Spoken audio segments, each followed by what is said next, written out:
All right. We are live once again. This is your man right here, the one, the only, that beautiful Rhode Island Red Rooster, one of the original road warlords, and as always, bringing you the knowledge and dropping the science in this industry of what we call trucking. Um, we're doing today's segment, understanding your settlements, or understanding settlements in a lease program or in a lease.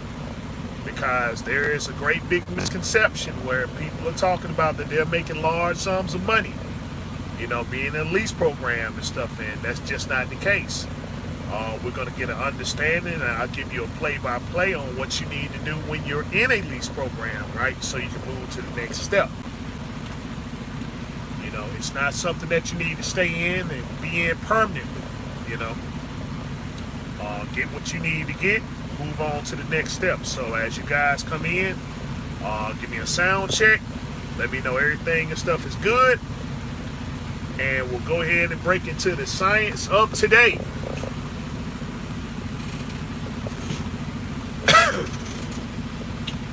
I want to give a shout out to all the lease drivers that's over there at VL Trucking, because at least they have the fortitude.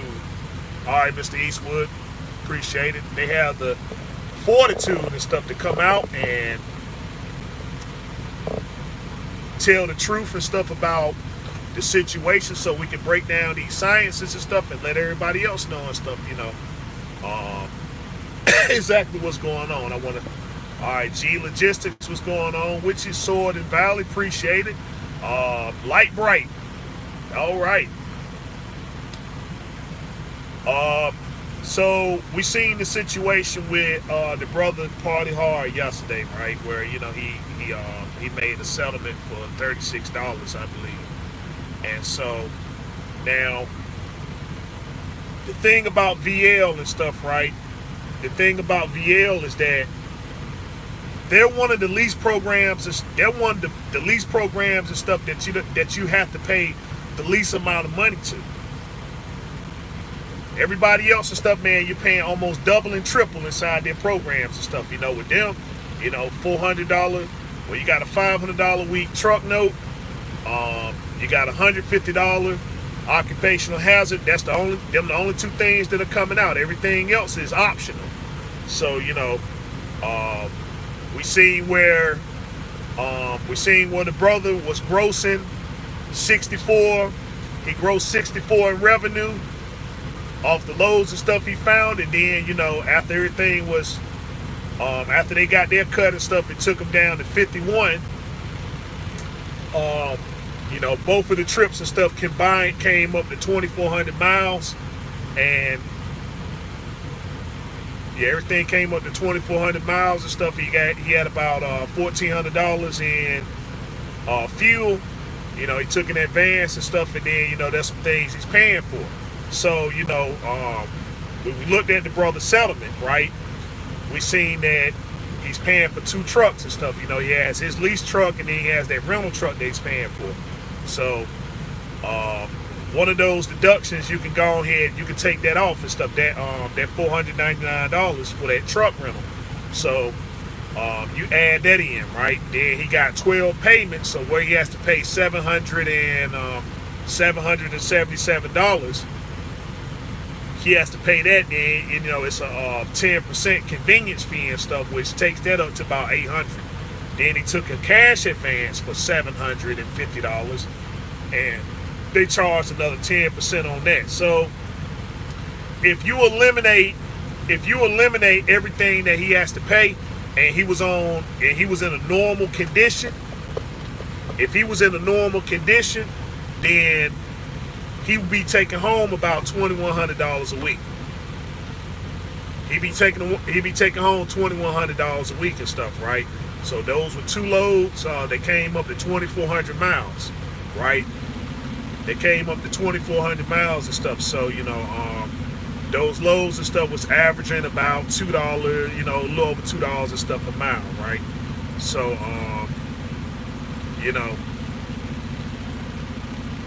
this is the reality of people when you get into a lease program, right? That's the reality. You're going to be making anywhere between, $2,100 to $2,500 a week in the lease program and stuff. And so, I think for some people it's probably going to be a little bit less. It's going to be a little bit less, guys. Remember, over there at VL Trucking, the truck note over there is $500 a week. It's $500 a week truck note and $150 for the occupational hazard and stuff. Again, those are the only two deductions they have to pay. So, I don't know where some of the other carriers and stuff, what their lease programs and stuff, but I know VL is the lowest. They are the lowest. So, what he's paying for 2 trucks and stuff, that's what some people and stuff are actually paying for 1 truck. They're actually paying that for 1 truck and stuff. So, but again, he only did 2 loads, 2,400 miles. So he probably got a third one in there and stuff. They probably would have, well, depending where he was at and stuff like that. But, he probably could have made another $1,000 and stuff to himself. So, you got to take these things into consideration, right? And say, well, all right, me starting out as a driver, what are my options and stuff? What am I looking at? So if you're doing if you're clearing 2,500, that's $10,000 a month. That's $10,000 a month and stuff, right? So if you do that for 52 weeks, that's $130,000. So half of that and stuff, we're gonna do 25 weeks, right? We're gonna do not 25. No, we're not doing 25. Excuse me. We're doing 20.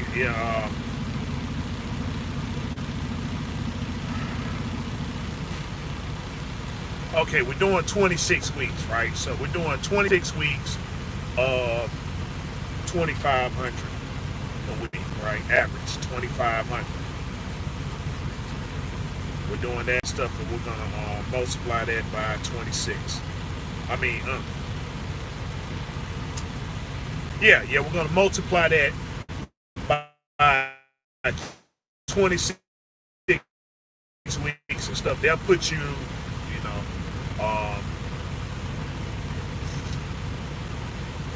so, a lot of people and stuff are gonna have bills. They're gonna have bills and stuff. So, I say you give yourself an allowance. You give yourself an allowance of $2,000. So,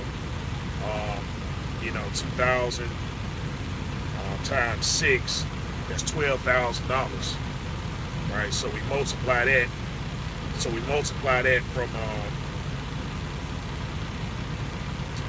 From the 6,500 that we was making, right? We don't multiply, we subtract that from the 6,500. The 65,000. So that leaves you with $53,000. That leaves you with $53,000. You got a $2,000 allowance and stuff. That's to pay your bills and stuff like that. That gives you $53,000 in 26 weeks. That's half a year. So, what are you supposed to be doing during that 6-month period and stuff? Month 1. In the first month, there's 2 things that you need to be doing. Number 1, you need to be finding someone that can fix your credit. You need to be finding somebody that can fix your credit. That's number 1. Okay? You're talking about being an own operator and stuff. That's the first thing. You got to have you got to have your credit stuff straight. You got to have your credit stuff straight. Even if you say that you're not going to use your credit and stuff, your credit's just like money. I'd rather have it, not need it, need to not have it. So first thing first, you need to go get your credit stuff fixed. Being that for a lot of people that are getting into these lease programs is that, a lot of your credit and stuff is going to be due to some things that you did in your personal life, right? Which is something that the credit repair people can fix. Something that the credit repair people can fix and stuff. This is the first time you've been in the business, so you don't have any kind of outlandish You don't have any kind of outlandish debts and stuff like that. You're not sitting there $100,000 in debt. You know, you're not $100,000 in debt and stuff, man. You know, it's going to be things and stuff on a personal note that the credit repair people and stuff can fix. So that's the first thing you need to be investing your money into. Number two, you need to be investing into someone that can teach you financial literacy. You need to be finding someone that can teach you financial literacy and stuff. And so 6 months is about the time that you're going to need to get a complete and total understanding about financial literacy, right? So you got these things that are working in tandem. You got you got your credit repair people going to work, and you got your financial literacy people going to work. And so some people that can teach you financial literacy also do credit repair. So, you know, while you're out here working, while you're out here grinding and stuff, you know, you run into a situation where you're at a shipper or a consignee, or you're sitting down and, you know, you have this free time and stuff like that. You know, the free time ain't free no more because you're aspiring to be a business person. So anytime that you have, right? Anytime that you have, you know, you need to be dedicating that time and stuff to your financial literacy consultant. You know, give them your time, energy, and your resources stuff. Let's see, what was the question you asked? What do you consider to be complete? What do you consider to be complete financial literacy? Those that can sit there and can teach you about business credit. Those that have a business. Those that have a business and stuff. You see these guys advertising all the time and stuff on Instagram. You know, I'm not gonna tell you a person particularly that you need to follow. But these guys and stuff, man, are legit. And how you know when they legit? Don't look at the things that they acquire personally. Don't look at the personal stuff. If they're sitting there, if they're trying to drive you in based upon big houses and cars and all this other stuff in their personal life, no. You need to be looking at their business and only their business. If they're teaching you how to get income, you know, a lot of guys and stuff, they bring you into the loop. They bring you to the loop and stuff because you're looking at what they have personally. You know, if they're doing a video and stuff, and they're at a beach somewhere, they're at some kind of restaurant, you know, or you know, they got some kind of expensive car and stuff like that. No, what you need to be is, where is their business? Because when you are getting consultations and stuff from them, right, you need to have access. You got to have access and stuff. That's what you're paying for, to get that one-on-one. They're going to give you all the things and stuff needed and necessary and stuff, man, on what you need to do to increase or get an understanding and stuff, man, of what financial literacy is, right? You know, understanding the word plays and stuff, you know, what it means when people are talking about investment, understanding the difference between money and capital. What are things and stuff that you can acquire and stuff, you know, resource, those things there and stuff. Those are people that gives you an understanding of financial literacy. But stay away from the ones that are showing things, you know, if they're dressed up real nice, if they always dressed up real nice and stuff, and, you know, they're advertising, you know, they're advertising their program and stuff only on social media. Only on social media. Those not know. Social media is a way to get people it's a way to get you in, right? It's a way to get you in and stuff, man. But you know, if you're considering a person as a financial literacy consultant, then again, they need to have some kind of access and stuff, man, that you can get to. They got to have some kind of access. They got to be in some kind of a business setting and stuff like that. If they got multiple people and stuff working for them, okay, you know, but they need to be in a business setting. They need to be in a business setting and stuff. You know, they doing all these seminars, and yet you never seen their office.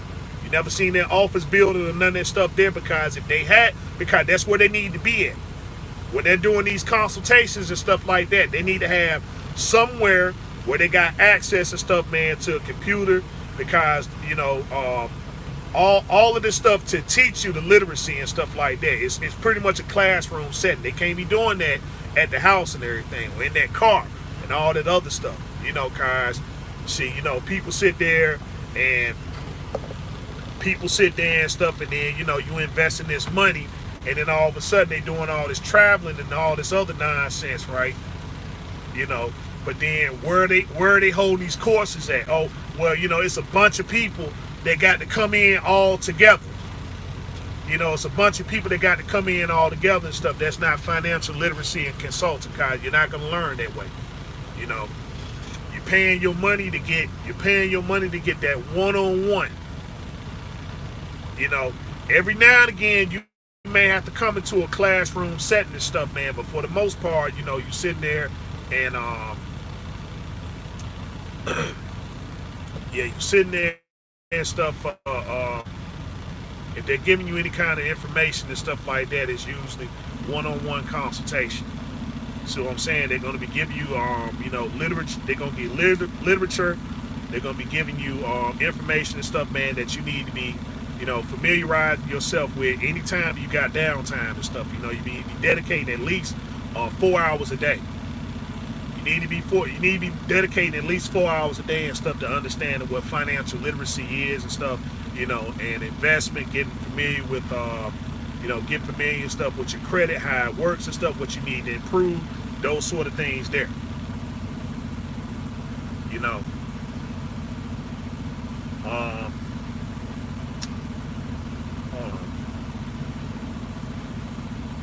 Okay, so, that's the thing there and stuff, while you're in this lease program, you're going to be doing some sitting and all that stuff there. But you don't need to be idle. You don't need to be sitting up here on your PlayStation and your Xbox. You don't be doing a bunch of FaceTime and stuff like that. You need every day. You need to be dedicating yourself at least 4 hours a day and stuff, man, to understand the financial literacy. 4 hours a day. That's including the weekends and stuff, till you get it down packed to where you almost got it memorized, and not just memorized and stuff, man, but you also begin to formulate your own formulas and stuff, your own strategies. What's going on, TV? All right. So you gotta have those two things and stuff right there going on. Number one, get your credit and stuff fixed, right? That's something small, That's gonna be something small and stuff, but it's something that you do have to get. You do have to get you got to get yourself involved in it, because a person that does a good job, the ones that are fixing your credit, they're going to be letting you know and stuff. Hey, listen, these letters are going to be coming to your house, right? These letters and stuff are going to be coming to your house and everything. You need to be getting those letters. You need to be watching your email and stuff as they come. And so when they come, you need to be sending it over there to the person that's fixing your credit up, right? To the person that's going to be fixing your credit up and stuff, because as you fix up your credit, they're going to be telling you things that you need to get, as your credit begins to get repaired and stuff like that. A couple things are going to happen. You're going to start receiving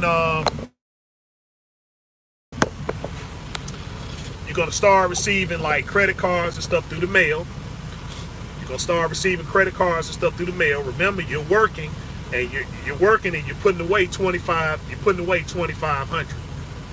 Putting $2,500 a week and stuff into your bank account and stuff. And so as your bank account begins to grow and stuff, once it hit a certain amount and the bank sees it and they see that consistency of those deposits going into your account, that's when they're going to start opening up things and stuff inside the bank that you're banking with, or a credit union, wherever, they're going to be opening up accounts where they're going to be advising you about accounts and stuff that they have with the money that you're putting in there and stuff. And so your money's going to begin to go to work. So as those things are working, right, you're getting your credit and stuff fixed. You're getting to understand the financial literacy. You have a consistent flow of capital that's going into your account, right? So, this going to be like month 1, month 2, month 3, So as these things are getting repaired and stuff, you'll know the next steps that you need to do. You say I'm talking about lease drivers. I'm talking about people that's in the lease. You say when I'm home, I put you on the big TV because my wife wants to know where I get my trucking information from. Okay, all right, gotcha. All right, now look, DL. Just because you're a company driver doesn't mean that you have to. Just because you're a company driver doesn't mean that you have to. It doesn't exclude you and stuff, because with you being a company driver, right? You have a consistency of money, not so much so as a person that's in a lease program, but you can be doing those two things and stuff, right? Because you're inquiring or trying to get your business. So doesn't matter, that's the thing I say, company driver or lease. If you're a company driver or lease, what you need to be doing is, number one, getting your credit repaired. A lot of people don't have an understanding of their credit and stuff and how it works. Find credit repair people. Give them the access and stuff. They the ones that can tell you what's going on with your credit. Because, going to Credit Karma, all the free stuff, no. All that free stuff and everything, you sit there, go to Credit Karma, and then they telling you, oh man, you got an 800 credit score. You got an 800 credit score and stuff, and then, you try to go over there and stuff and get some things, you find out, oh man, you got a credit score of a 200, a 200 or 150, something like that. Credit repair people, doesn't matter, company driver or lease driver. You go over there and get your credit and stuff fixed. That's number one. Number two, invest into someone that gives you an understanding of financial literacy. Those two things right there. Because as those things begin to work and you begin to put up your money, credit card applications are going to start coming through. Your financial literacy consultant is going to get you familiar with those things, which ones to fill out, which ones that you need to ignore. Your bank is going to begin to reach out to you as your account begins to get to a certain amount of stuff. Because remember, you're putting 25 in a week. You're putting 25 in a week consistently. So let's see, it costs me $500 to get my credit fixed. It's almost there. Right. See, okay. All right. That's good. Because you're going to need it. All right. So, you're putting that. So the banks, you don't have to. The reason why you can't find these certain places to go with your bank or your credit union is because you don't have the thing. They're not gonna waste their time, right? Telling you something, and you don't have. Let's see, no more LRM truck. Okay, no more LRM. I mean, don't get me wrong, right? LRM. I'll get to that in a minute. LRM. I'll get to that in a minute. But what I'm saying is that the reason why the banks and credit unions don't really tell you about these accounts where you can put your money into is because, number one, you don't have it. So they're not going to waste their time and their energy and stuff, into somebody that's not taking their money and stuff seriously, their capital seriously. Now, when your money begins to go into those accounts and they begin to see that it has a certain amount of stuff that's in there, and then it's a consistency of the account growing, and that it doesn't have a lot of activity going on with it, that's when they're going to start reaching out to you. That's usually around the third and fourth month. That's around the third and fourth month and stuff, because banks are always monitoring your activity and stuff. They're seeing what you're doing with your money, and as long as they see that there is a consistency in it, they're going to reach out to you. So by that time, you should have an understanding of financial literacy and stuff, and you know where you need to go with your money, right? There's no generalized way of where you need to go. So it's nothing that I can say and say this is where you definitely need to go, because everybody insight of business is different. You may decide what may work for me is not going to work for you, but the investment of it, right? No matter what it is, you'll get an understanding of that. That's around the third and fourth month. So, okay, around that fifth month, that's when your credit and stuff is straight. The The bank done reached out to you. Because of you having the understanding of the financial literacy side of things, you can formulate your own strategy on what you need to do with your money. So then in month 6, right? In the 6th month, this is where you need to do an assessment about everything that you did for the last 26 weeks. Okay? Where do I stand on certain things? Where do I stand on certain things? Do I have enough information with me being in the lease program and stuff, right? Have I acquired a lane? Is this lane something that's going to be consistent? Is this lane going to be something consistent? It's something I can run, because now we're doing a process of elimination. We're doing a process of elimination and stuff. We're not going to be staying in this lease program that's not doing anything for me, because now everything is going to start going to work. You're going to work to get the money. So your money turns into capital, and your capital is what's going to go to work for you, right? So now you got capital work, you got yourself working for you, you got your capital working for you, you got your credit working for you. Okay, so all these things and stuff are working again in tandem. So you begin to get a line of credit.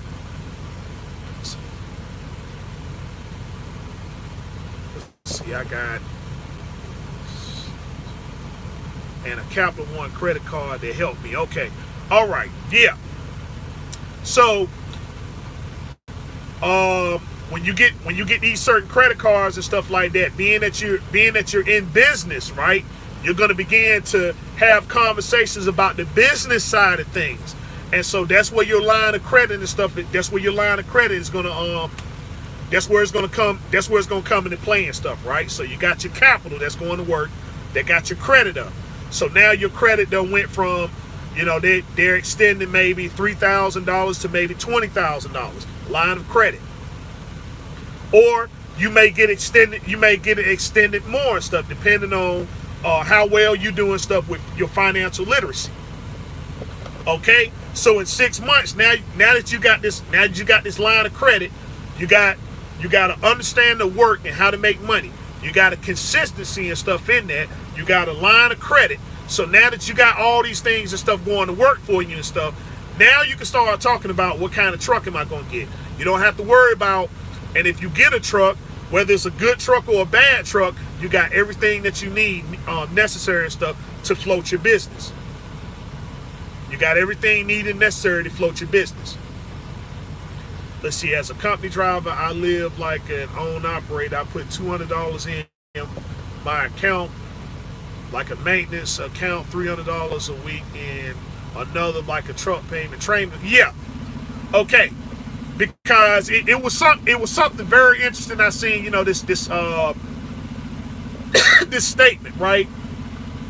And so the statement was, I'm pretty sure you guys and stuff seen this. So if I'm butchering it and stuff, forgive me. It's now I forgot what it was.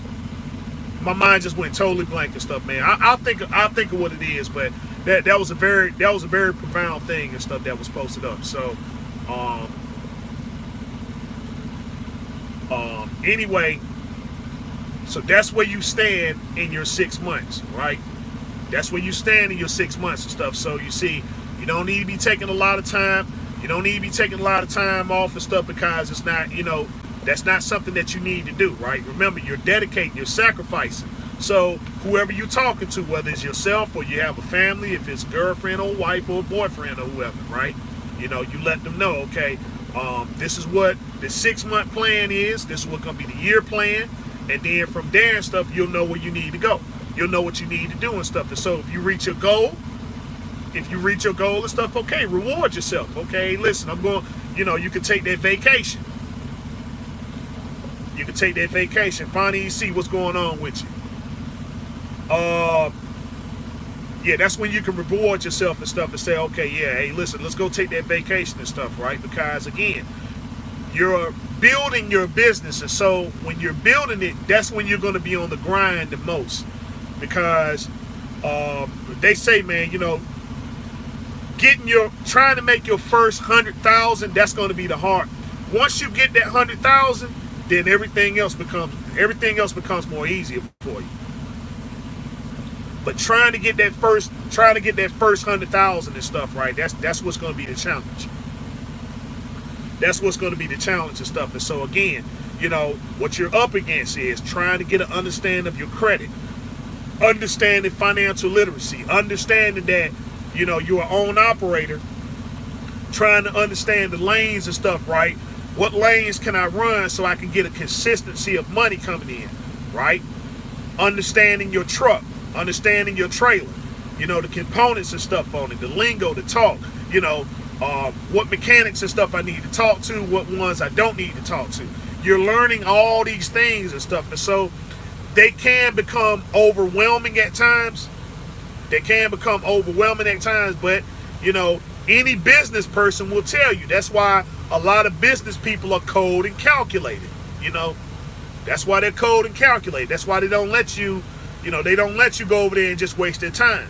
Because they understand, you know, time is resource, time is money. And they're not going to let you go over there and just waste their time and stuff being all free willing and stuff, you know. My first 20,000 was hard to save. Yeah, it is. It is. Because what you're doing, you're trying to break the habits. You're trying to break the habits and stuff, man, which society has normalized. That's why a lot of people don't have businesses. That's, you know, it's cool for them to go to work for somebody and stuff like that. You know, they'll go fill out job applications. They'll fill out job applications and stuff, and they'll go work somewhere for a certain amount of time, or, you know, they'll work there for whenever, however and stuff. You know, that's the thing there, because when they look at business, they understand business is hard. And it is. Business is hard and stuff, right? And you know, this is something for the strong and stuff. But I you know, the strong are the ones that are dedicated, not the ones that got strong words, you know. Not ones that got strong words and stuff. But don't get me wrong.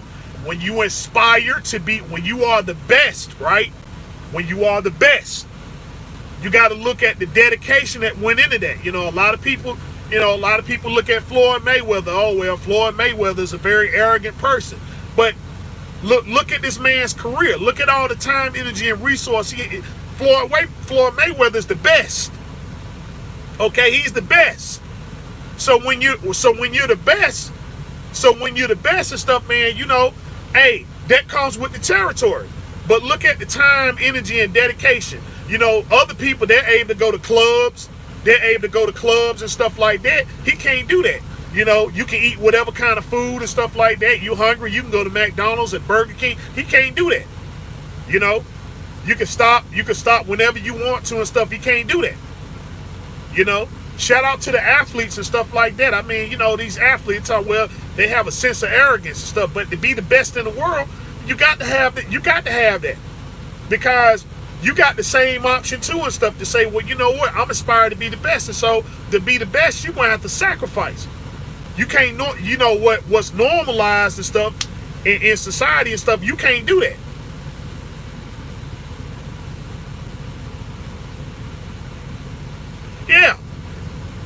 Yeah, you know what I'm saying? And so, you know, when you reach those goals and stuff like that, you got that $10,000. You can say, well, you know what? Hey man, let me go and just splurge out and stuff. Let me go and splurge out of control and stuff like that. Hey, it's my money. I don't need to keep it in the bank and stuff. I can do whatever I want to with it. But you see, when you sitting there saying, okay, that money is capital. That money is capital and stuff, man, in order for me to grow my business. Because what I'm trying to do, I'm trying to break out of the fact of me going over here and filling out job applications, going over here and driving somebody else's stuff. You know, I'm trying to get my own. I'm trying to get my own truck, my own trailer. I'm trying to get my own business. You see what I'm saying? So I can't shut down. You know, I can't shut down and stuff like that. You know, I'm tired of doing all that. Somebody else is you know, I'm making somebody else's dream come true. I want my own dream to come true. And stuff. And so that's what it is. Oh, well, you know, hey, these guys right here, they give me enough to where I can go out here and I can do certain things and stuff. I can, you know, I got this certain type of house. I can have cookouts and I can own certain materials and stuff like that. What you're saying is that, okay, that may be the normal way and stuff in society and stuff to tell you how to obtain things, but I want to go into the ownership side of things. And so the people that you work for, when you look at their stories and stuff and they say, well, I started out with one truck, one trailer, in a dream and stuff. And so now every fourth or fifth truck that you see and stuff is one of my pieces of equipment going down the highway. You just can't go in. You can't just go and throw in the towel and stuff and say, hey man, I'm gonna go turn up. I'm gonna go and party and all that other stuff there and everything. Those that are committed to business, they understand. And it's a certain, it's a certain realization that comes with that. When you take the path of ownership, when you become a business person, you understand that, well, listen, failure is not really an option for me. Failure is not really an option for me, because if I fail, I intend to lose a whole lot. It's not, okay, I done lost everything, now I'm going to just bounce back and stuff like that. I got a whole lot of stuff on the line, I got a whole lot of stuff on the line, so that means I got to be strong and dedicated. I can't just, jump up and do whatever I want whenever I want to do it. Even if it looks like you got it, because, heck, one wrong move, one wrong investment and stuff, man, it's all gone just as fast or as hard as you got it. It might not be no second chance and stuff like that. So, when you take those L's and stuff, you understand, okay, yeah, all right, it's a lesson that's learned, so I don't need to do that no more. So I ain't taking no big L's. Because some people, they don't mind taking them big L's and stuff. Okay, well, you know what? And yeah, I'll deal with repossession. I'll lose all my stuff, you know what I'm saying? That sort of thing there. That's not an option for business people. When you become business oriented and stuff, then you understand everything that you have. Everything that you have is important and sacred. You protect it. You protect it and stuff like, yeah. I'm very overprotective. So when they sit there and say, well, I ain't got time to sit there and tell you about the game and stuff, it's not, competition does have something to do with it. But for a lot of times and stuff, they understand. For a lot of people that's out here, they're really wasting their time with it. They're really wasting their time talking to a lot of people. So, those seminars and stuff like that, they open them up and say, well, hey, listen, it's going to cost you $5,000 to get up in here. Because see, when you got $5,000, when you putting up that type of money, okay, and I'm going into this seminar, this dude information better be on point. But he also understands, yeah, my dissertation better also be on point too. Because if it's not to the satisfaction of people learning something, then I'm in trouble. Because they're investing into their future. They don't have a knowledge of something, and so they're humbling themselves, and they're saying they're looking to me because I have that information, but that information I don't want my time wasted. So time is money. Okay, you want to come to this this meet and greet and stuff, this is how much it's gonna cost. And then once you in there and stuff, okay, yeah, this information better be good. You ain't gonna be going in there and stuff and falling asleep and, oh man, this is boring. This is boring and stuff. The free stuff you can log out. All the YouTube stuff. You can just log out of that. Oh, well, you don't like Rooster content. Okay, cool. Let me go somewhere else and stuff. And, but see, if I start putting it out there and say, okay, hey, listen, guys, I'm going to start breaking this information and stuff down, but my classes and stuff are going to be $500. I got your undivided attention now and stuff. I ain't got to worry about, people being disrespectful. I ain't got to worry about that and stuff, unneeded comments, trolls, and all that stuff there. See, that's all checked at the door. That's all checked at the door and stuff. The troll and stuff, those, they gon', man, do I really want to pay $500 to go over here and start trolling? Do I want to pay $500 to start trolling? No, no, I'm going to stick over here with this free stuff. I'll go to another free channel or whatever. So, I feel it's a need for me to put this information out here now. But like I said, as my channel begins to grow and I begin to invest in my brand, when Rhode Island Red Rooster becomes a brand, When it becomes a brand, and you'll know when Red, you're talking to Red Rooster right now, the driver, the person. But when my content becomes a brand, when it becomes a brand, then my time, energy, and resource and stuff, man, it's gonna cost money. So when people start sitting there and they hating on Trucker Brown, oh man, I don't like Trucker Brown and stuff like that. No, what you don't like it, you don't like, you can make those comments and stuff like, your Trucker Browns, your low shines and stuff, because see, it's easy to do that when the content is free. But when they start talking about, okay, listen, now you're going into the brand, you're messing with Trucker Brown, the brand, okay. Now you gotta start putting some money and stuff in there. So the one that don't want to, now that's when you start seeing all the haters coming out. That's when you start seeing all the haters coming out and stuff, just like that one fellow. Just like that, when it was a couple fellows and stuff, we tried to warn that dude and stuff and tell him, hey, listen, you're not messing with Trucker Brown. You're not messing with Trucker Brown, the driver.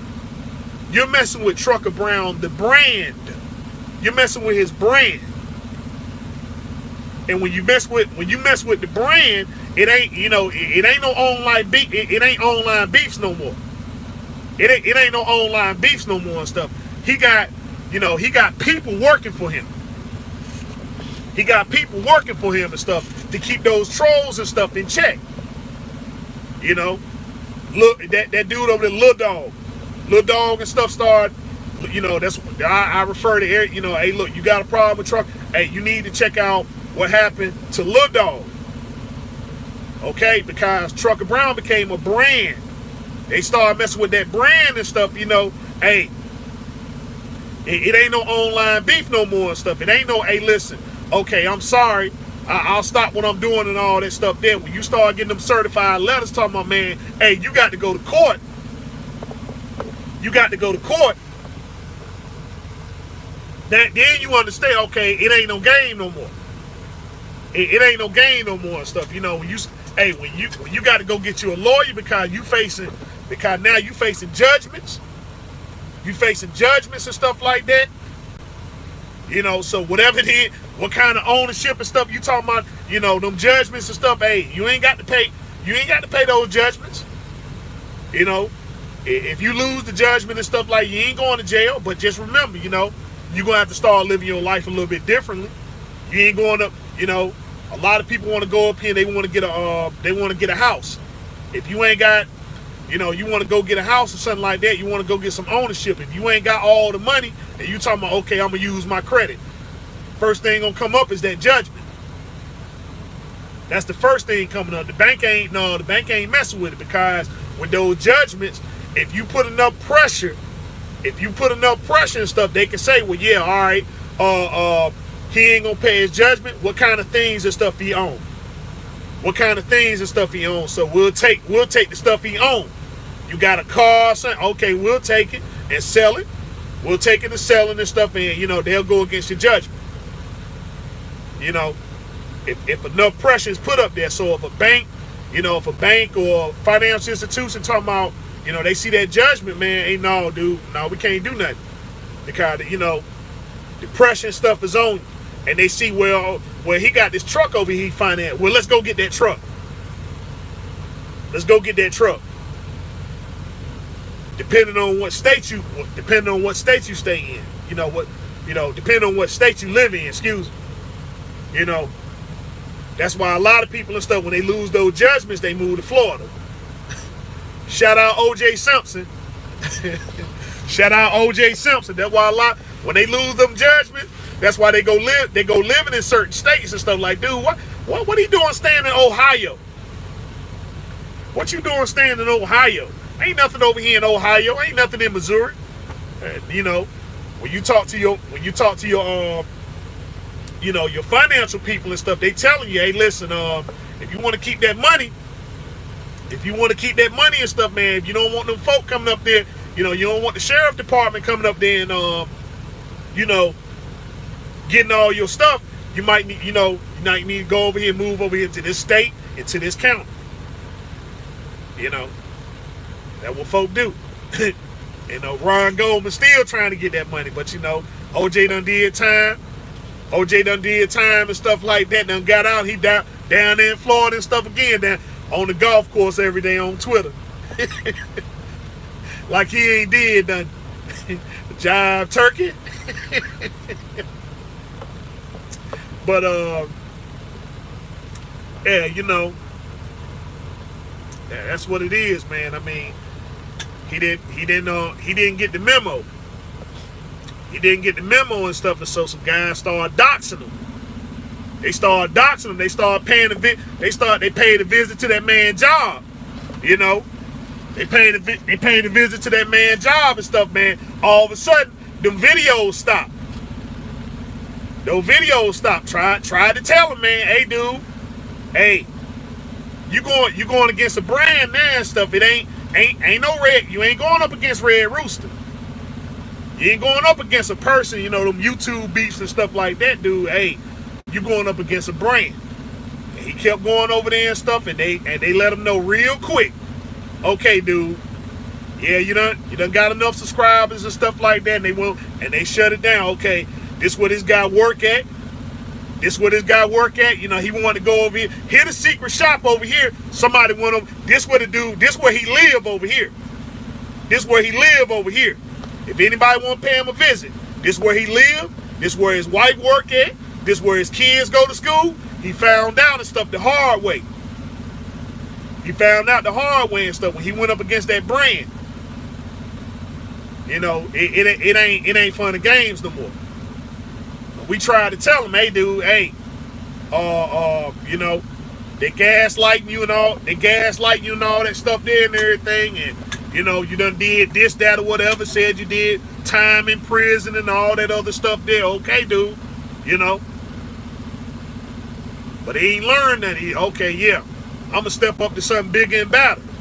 And he found out real quick. He found out real quick and stuff, man. Trucker Brown didn't have to come see him. Trucker Brown didn't have to come see him. In fact, I don't even think Trucker Brown even made a video about him. He didn't even make a video about him and stuff. Everybody else did, though. Everybody else did and stuff. Okay, look, y'all want to know where this dude work at? He work over here. This is Scales right here and stuff. You know, make a phone call. You know, make a phone call if you got to.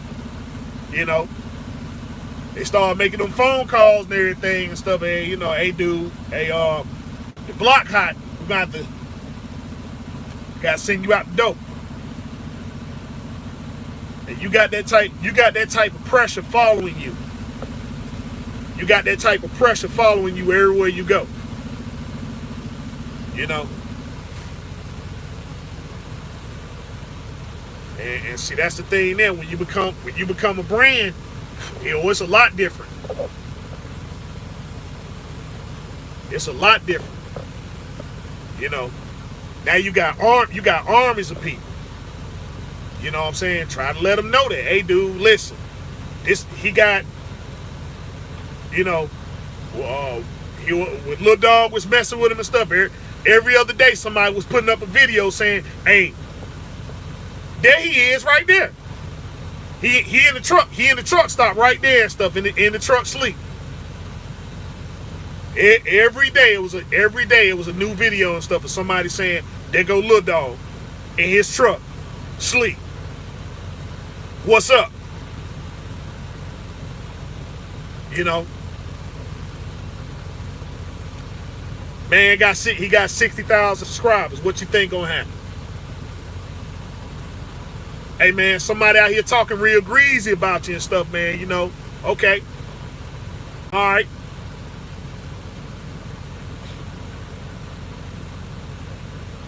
And that's all it take, right?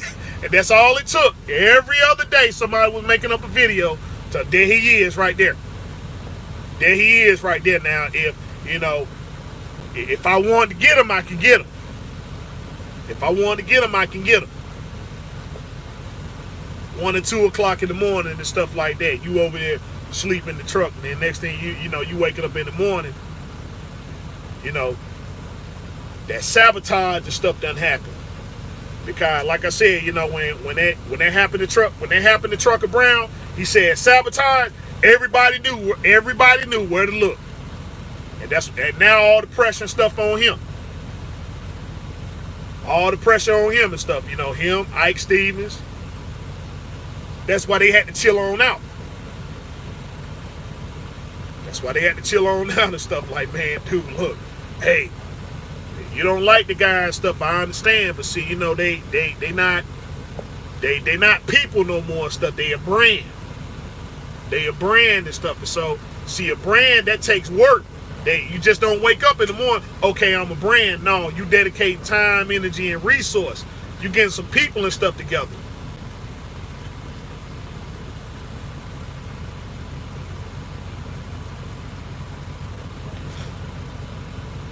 There it is right there. $500 got them judgments removed and stuff. See, you got to get that off. You got to get that off. You gonna get your credit stuff straight.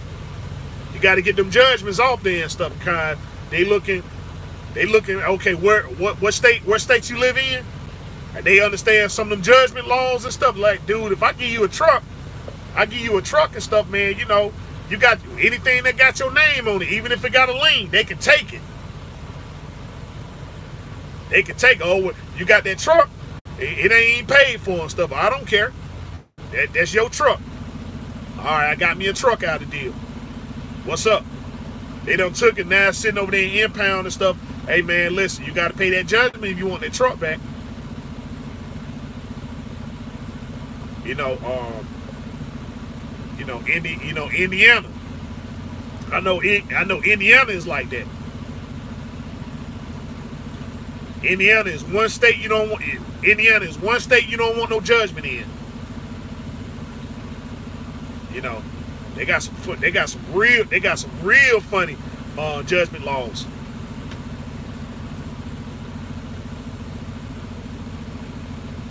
You know, but you get familiar with that with the financial literacy people. You get familiar with that with your financial literacy people and stuff. When you start dedicating yourself to learn, you know, because you ain't doing nothing. You know, you sitting in the truck and stuff like that, man. Daggone, they taking a long time. They taking a long time to unload. That's the time right there. Pick up your book. Pick up that software and stuff. Dedicate yourself, man, to learning some of this stuff. So when people start talking to you, you ain't talking all out your neck. You ain't talking, oh man, you heard they supposed to be doing this. They supposed to be doing that, and then you look it up. Oh, wait, daggone, where'd you get this information from? Man, it's what I heard. That's the word in the street. That's the word in the street, man. And truck drivers are good for that, man. They hear one thing, and then they roll with it. They hear one thing, and then they roll with it and stuff. Okay. And you sitting there and stuff, if you don't know, then you'll take it for what it is, and then you'll start spreading that same rumor. Man, I heard this right there, and I heard that. Man, they talking about doing that this week. You looking around all paranoid and stuff, don't nothing happen. Yeah. I'm like, look, what you call told me, Casanova, he taught me that. Casanova taught me that and stuff, man, about, you know, third party debt collectors and stuff. Shoot.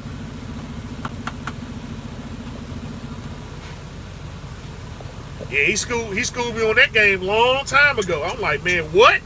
Yeah. Schooled me on that long time ago and stuff. But see, to the ordinary person, you don't know. But then people be asking like, "Dad, go man, how this dude? How he lost everything? How he bounced back so quick?" You know, like Mike Tyson, for instance. Hold up, let's see, Mike. Look at Mike Tyson. Look up Mike Tyson right quick.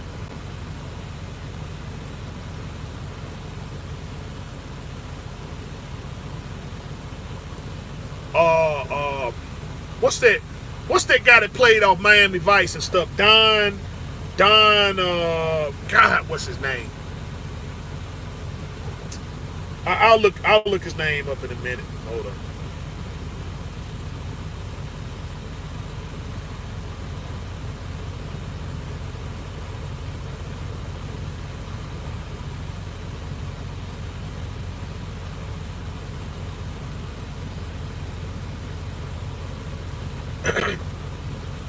Okay, Mike Tyson, right?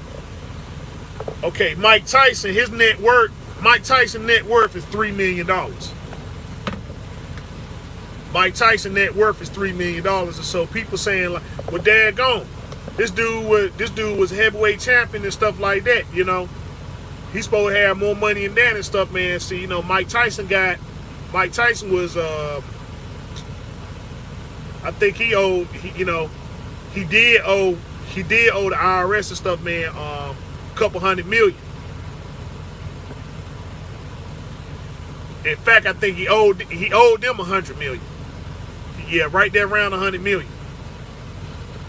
You know, see, that's fair time. That's fair time right there.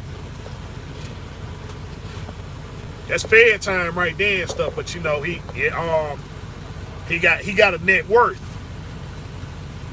This man got a net worth and stuff. You know, they said, you know, folk told, you know, some of the people that got money, they told, "Hey, dude, you'll never get that paid off.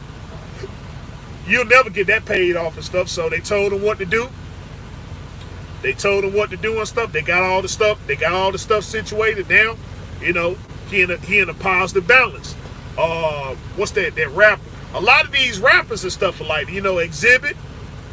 You know, Exhibit and stuff. I mean, he was down and stuff like that. Now I think Exhibit net worth now is, I think, 11 million. His net worth is 11 million. 50 Cent. You know, 50 Cent was he was bankrupt and stuff like that. They was coming after him hard. They was coming after him hard and stuff, right? And so, you know, some of them people know the secrets and stuff like that. So then, you remember when Joe Biden was talking? You know, when Joe Biden was at the time, he talking about raising the taxes up 25%. You know, and so what's that chick name? Chelsea Handler. She pulled him to the side like, "Hey man, listen, don't worry." You know, she did the interview. Don't worry about that. I got you. I got you and stuff, man. I can tell you where to go to hide your money. I can tell you where to go to hide your money. You know, he was sitting there every time 50 Cent got up there and started making them them posts and stuff about, you know, that money and everything. They always pulled him in the court. "Hey dude, what you doing? You owe us all this money and stuff like that. What you doing up here posting this money?" So finally some people had to pull him to the side like, "Hey dude, listen. Hey, don't worry about that debt and all that stuff there and the tax. Hey, I can tell you where to go. What's that chick name? Chelsea Handler, yeah. Chelsea Handler and stuff. She pulled him to the side and everything. You know, like, well, hey, why you over here?" And then he was talking about that thing with the taxes. Like, dude, hey, I got you on that. We can get that straight today.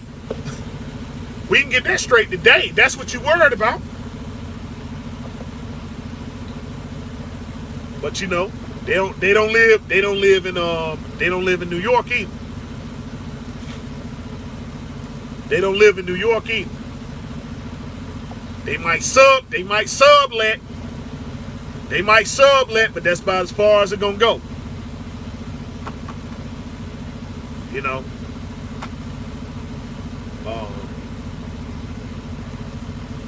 But yeah, at the time, I mean, you know, now it's just, you know, people know how to network.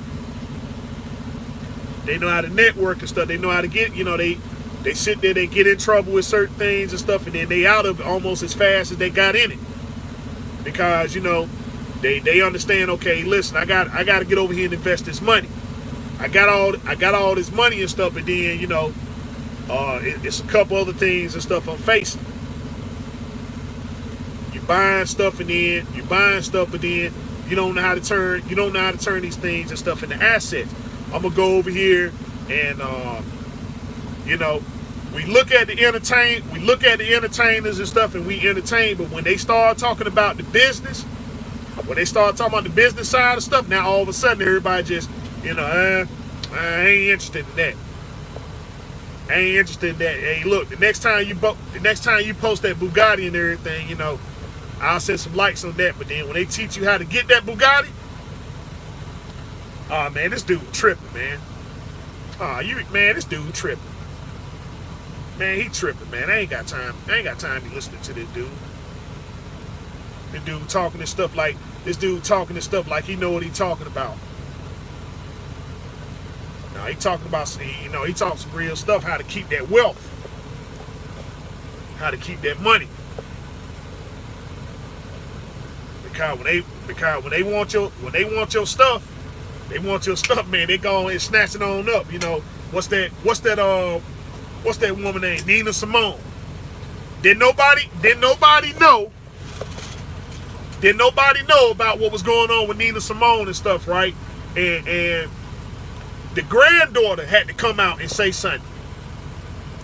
Man, I looked at that, I had a chance to look everything up and stuff. I'm like, boy, shoot, Kamala Harris, she cold. That's a cold chick. That's a cold woman not to have no money. That's a cold woman, boy, not to have no money.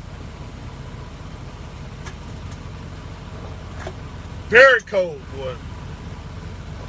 She very cold and stuff, man. Let's see, her net worth and stuff, for anybody that's inquiring and stuff, man, her net worth was $600,000. Her net worth, she didn't have $1 million. She didn't have $1 million and stuff, but it didn't stop her to go after some of the millionaires. But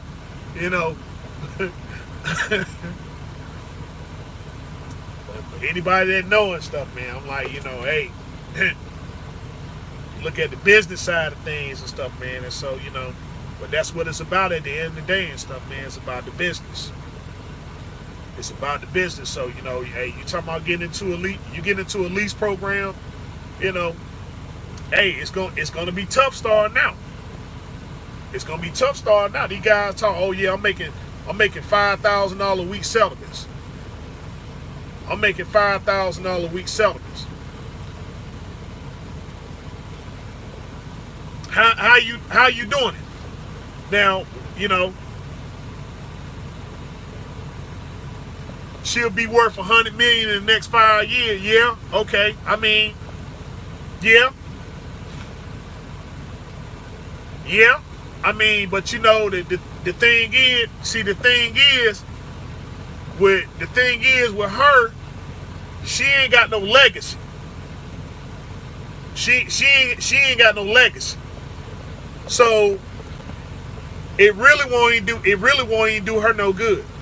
To be honest, it won't do her no good and stuff, man. Kamala Harris, she almost 60. She ain't got no kids.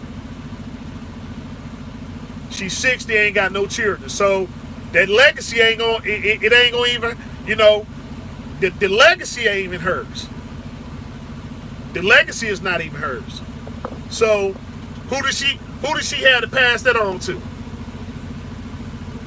Who does she have to pass it on to? She missed her opportunity. Unless she go get some kind of, but I'm like, dude, that work for 50-year-olds and stuff, man. This woman almost 60. This woman almost 60 years old and stuff. So what, she's 60 with no children. So her legacy ain't gonna do her no good and stuff. She can't pass it on to her family because, she can't pass on to her family. They don't get it. I mean, be as it may. Be as it may. Be as it may and stuff. She don't have any children of her own, so she don't have a legacy to pass on to.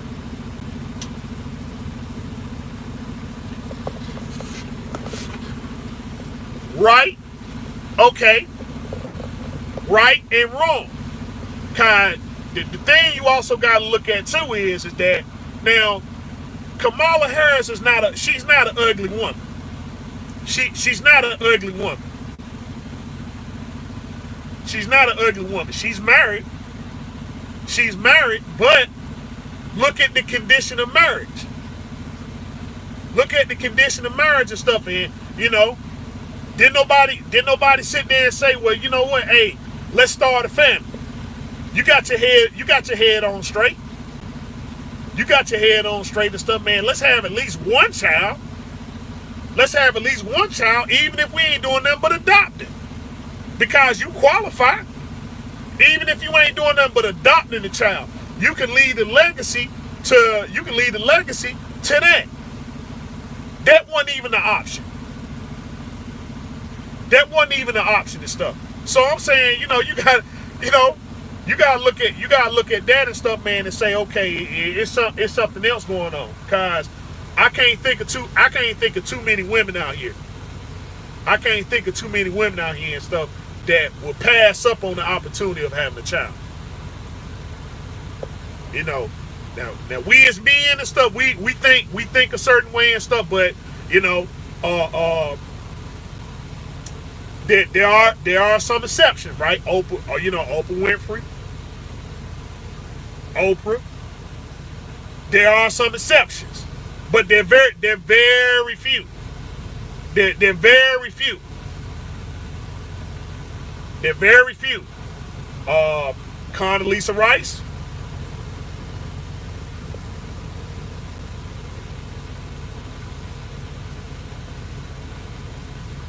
Condoleezza Rice and stuff. I mean, that's why her legacy ain't that big. Cause she ain't got nobody to leave it to. When she gone, that's it. She gone, that's it. Clarence Thomas.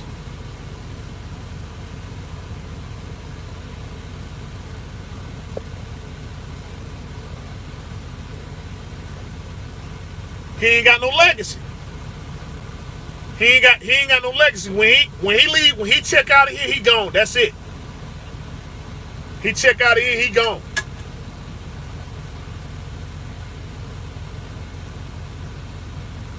Not one time has this man inspired to say, you know what? Let's have a child, right? Because I got a legacy to leave behind. I got a legacy to leave behind. When they gone, that's it. But they break up other people's legacies. They break up other people's legacies.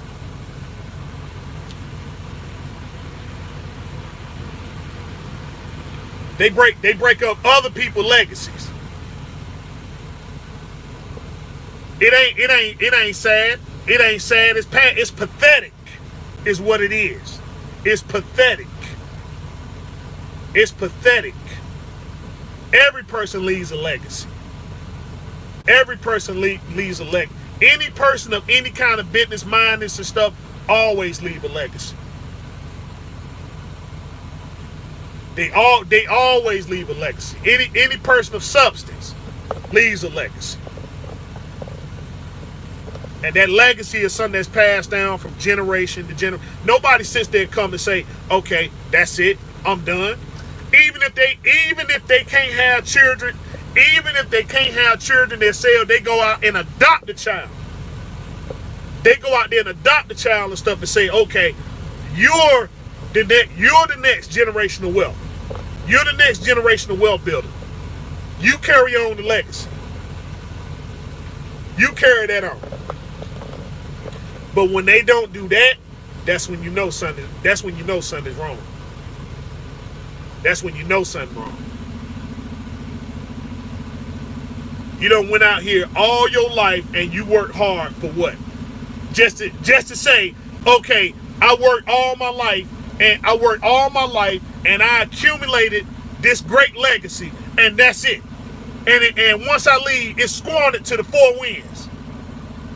It's squandered to the four winds. Nobody does that. No one does that. You done put in all this time, energy, and resource, and you ain't got nobody to leave it to. What you worried about? Everything, you know, your legacy is going to take care of you, your children, and your children's children. But you'll take away other people's legacies. You come into the world to take away other people's legacies. But yet create your own and then don't leave nothing to nobody. Who does that? Who does that? That's what I look at.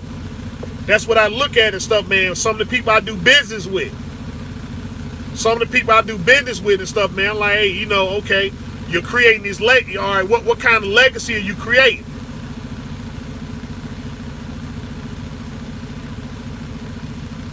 Yeah, they'll be in the history books, right? Of course they'll be in the history books. But you know, with that history, there's a legacy that goes with that. There's a legacy that goes with that. You got memoirs. You got memoirs and stuff. And so when you're in control, what kind of a history are they going to be teaching? So if you're in control of it, right, you can tell the story. You can tell the story and stuff. Okay, so if somebody start putting some falsehood, if somebody start putting some falsehood, you can go ahead and you can check that right at the door. Okay, if you're going to talk about my legacy, then this is what I want you to talk about. You can talk about them this way. You can't talk about them that way.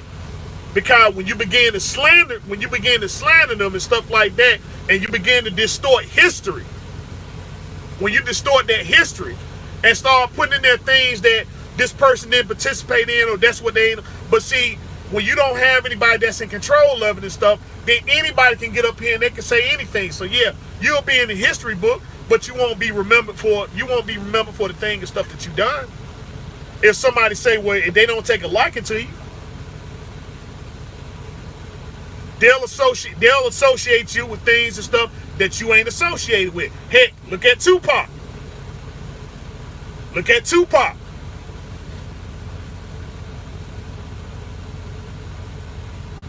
Look at Tupac.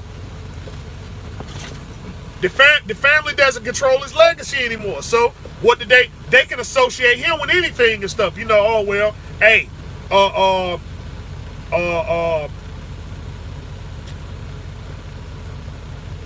they were kind of doing that.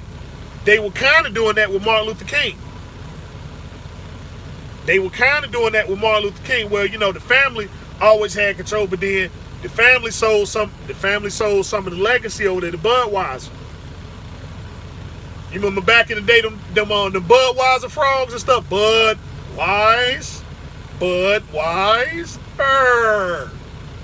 Around that time there and stuff, the late 90s. That's when they did it then. That's when they did it then. You know what I'm saying? You know.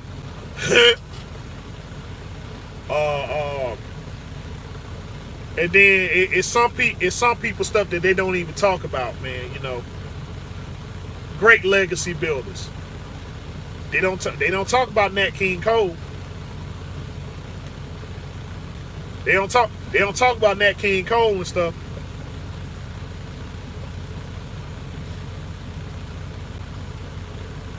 See, that's how important your legacy is. That's how important your legacy is and stuff, man. They don't talk about Nat King Cole. They don't talk about Lou Rawls. They don't talk about Lou Rawls. All that good work Lou Rawls and stuff did. They gave that man one shout out and that was it. They gave that man one shout out and that was it. All this money he put into the HBCUs and stuff, and they gave him one shout out. They gave that man one shout out. All them doors and stuff that man opened. They don't talk about them. They don't talk about them and stuff, you know. Nat King Cole, they don't talk about him. Eartha Kitt, but Eartha Kitt didn't have no children though. But you know, she had a, you know, and her yeah. But see, you know, like I said, I mean, there it is.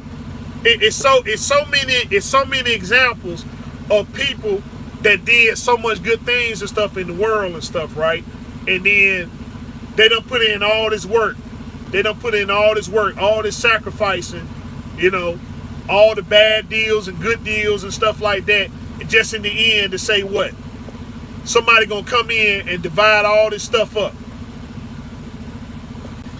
All this stuff up, and then they distort the history, and then they distort the history and stuff. And so, you know, a lot of people don't learn about a lot of stuff.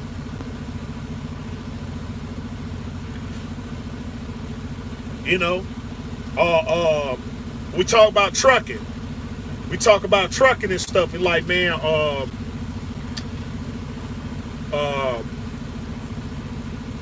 not too many people know about.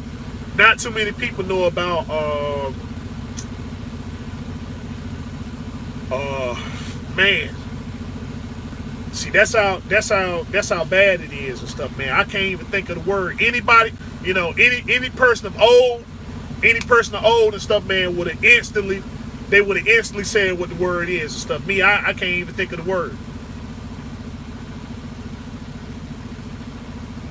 Right. That's why he did it. That's why he did it. Somebody got to get it. Somebody got to get it. Even if I got to adopt some children and stuff to do it, the legacy lives on. The legacy lives on. What's the word I'm thinking about, fellas? Deregulation. I'm sorry. That's what it is. Deregulation. A lot of people don't know what deregulation is. A lot of people don't know what deregulation is. Oh man, deregulation killed the industry and stuff. But the thing is, it depends on who you ask. It depends on who you ask.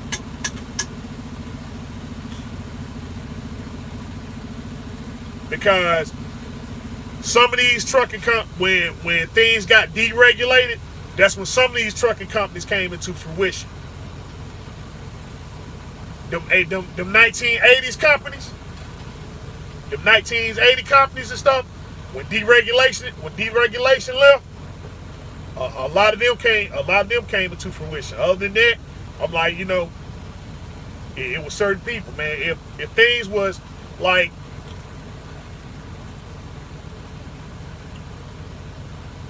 I keep it 100 with you. The mega carriers of the day and stuff, you couldn't work for them back in the like the early 90s. You couldn't work for them in the early 90s. You couldn't work for them in the early 90s. I'm like, man, when I first started driving and stuff, I mean, you know, look, when I got a job with Snyder, that was my first truck drive.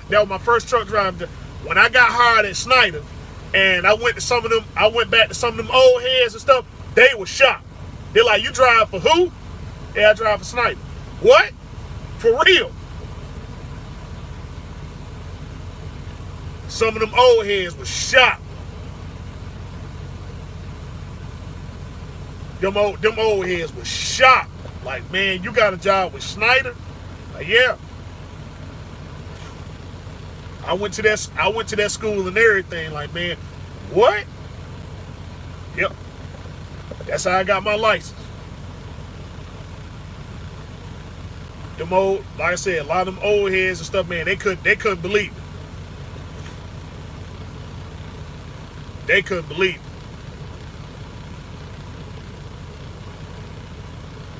But you know, I say riding back, you know, back in the day when I used to ride my dad, you know, my stepdad and stuff, man, I'm like, you know, you seen them You seen them and stuff, but where I was from, in North Carolina, when tobacco was the biggest cash crop there was. Tobacco was the biggest cash crop there was. So if you owned a truck, it won't too many people owning trucks back in the day. Where it won't too many.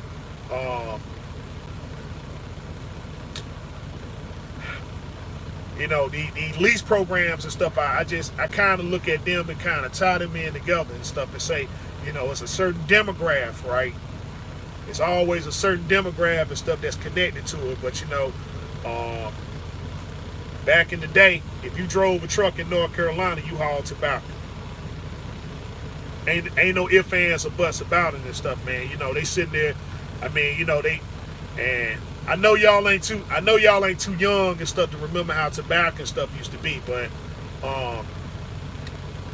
North Carolina and stuff, they'll sit there. That was the biggest cash crop, so it go to the warehouse, and everybody had a tobacco warehouse and stuff. It wasn't Philip Morris and I'm thinking that other place over there in Winston-Salem. But everybody had a tobacco warehouse and stuff. And so when they came in and regulated it, and stuff, it ain't but two people. And where it really ain't but one person now, that's Philip Morris. So if you ain't associated with Philip Morris and stuff, man, you can't sell tobacco to no other person. R.J. Reynolds, that's what I'm thinking about, R.J. Reynolds. But back in the day, everybody had a tobacco warehouse. Everybody had a tobacco warehouse and stuff, and so any cigarette brand could come to the stockyard, where they come to the warehouse and stuff like that, bid on the tobacco, and then they send the trucks over there to go pick it up and send it over there to the plant. And it didn't matter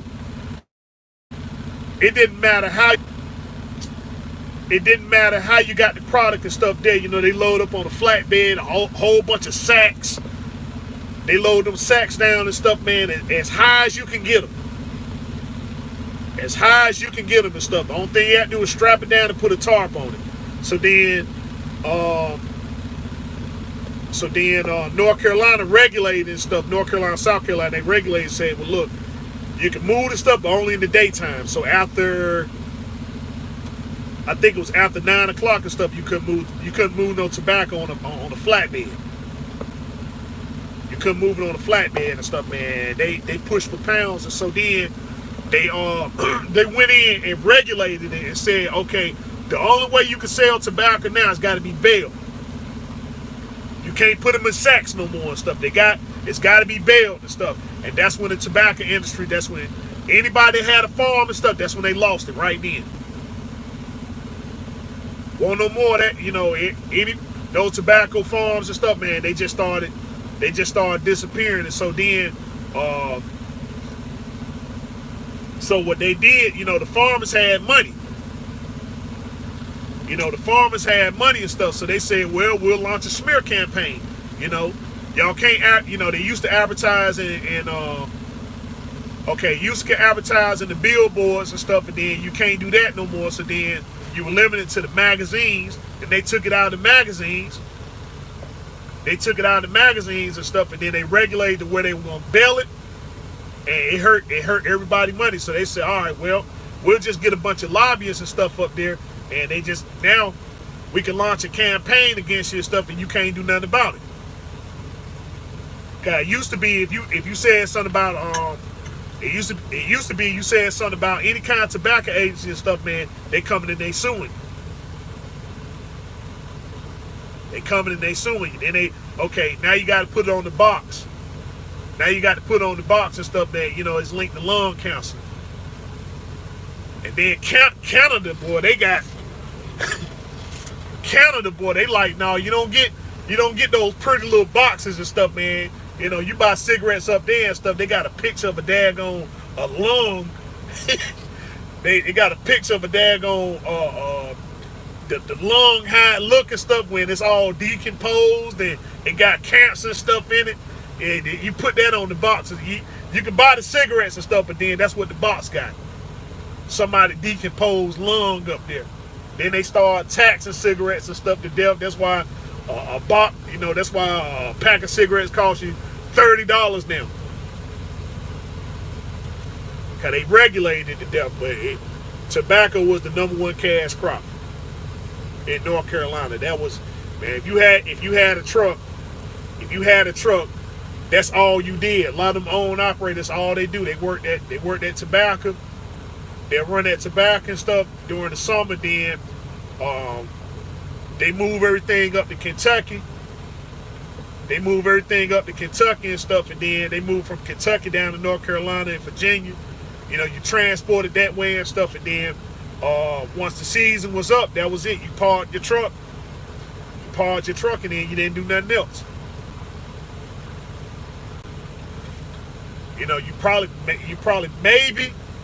You maybe get out there and haul some watermelons. You get out there and haul some watermelons and stuff, and then after that, that tobacco and stuff, man, hey. But the watermelons would be out of season then and stuff, and so then, and that's how I used to do it back in the day.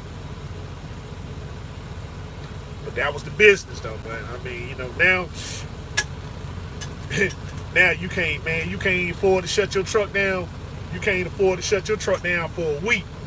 You got some guys talking, oh man, I'm shutting my truck down for a couple months. Yeah, okay. Yeah, you do that. Shut your truck down a couple months. Yeah, I'm making that much money. I'm making that much money in trucking alone. Yeah, I can afford to shut my truck down. Like, man, no, dude. It ain't happening like that.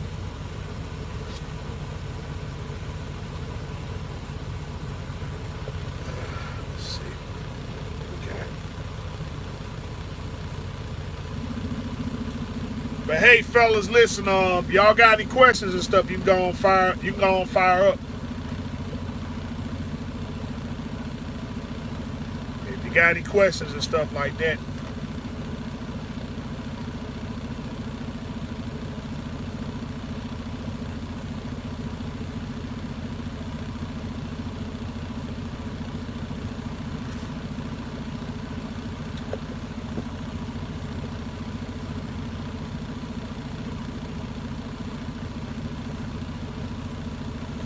Alright, if y'all ain't got no questions, then I'm gonna jump on off here and stuff. Figure I go live today and stuff, and just give people an understanding about where you stand on certain stuff and what you need to do, to navigate through your situation. So again, in summary, right? If you get into a lease program or if you're a company driver, 2 things you need to do definitely. Number 1, you need to get your credit repaired. Find you a credit repair person. That's the first thing. Number 2, you need to get with somebody that gives you an understanding of financial literacy.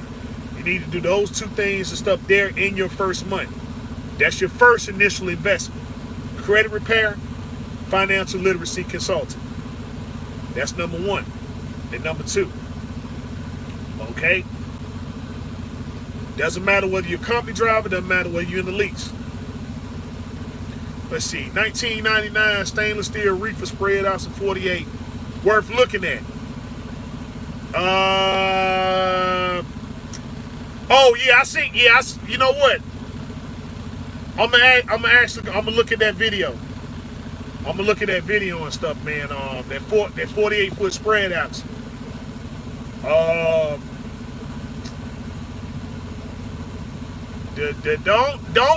only problem. Oh, you're asking the question. Okay, a 99 spread. Okay. Here's the issue. Here's the issue with the 48-foot spread. What's the width of the trailer? What's the box diameter? Because if it's a 48 102, if it's a 48 by 102, then you good.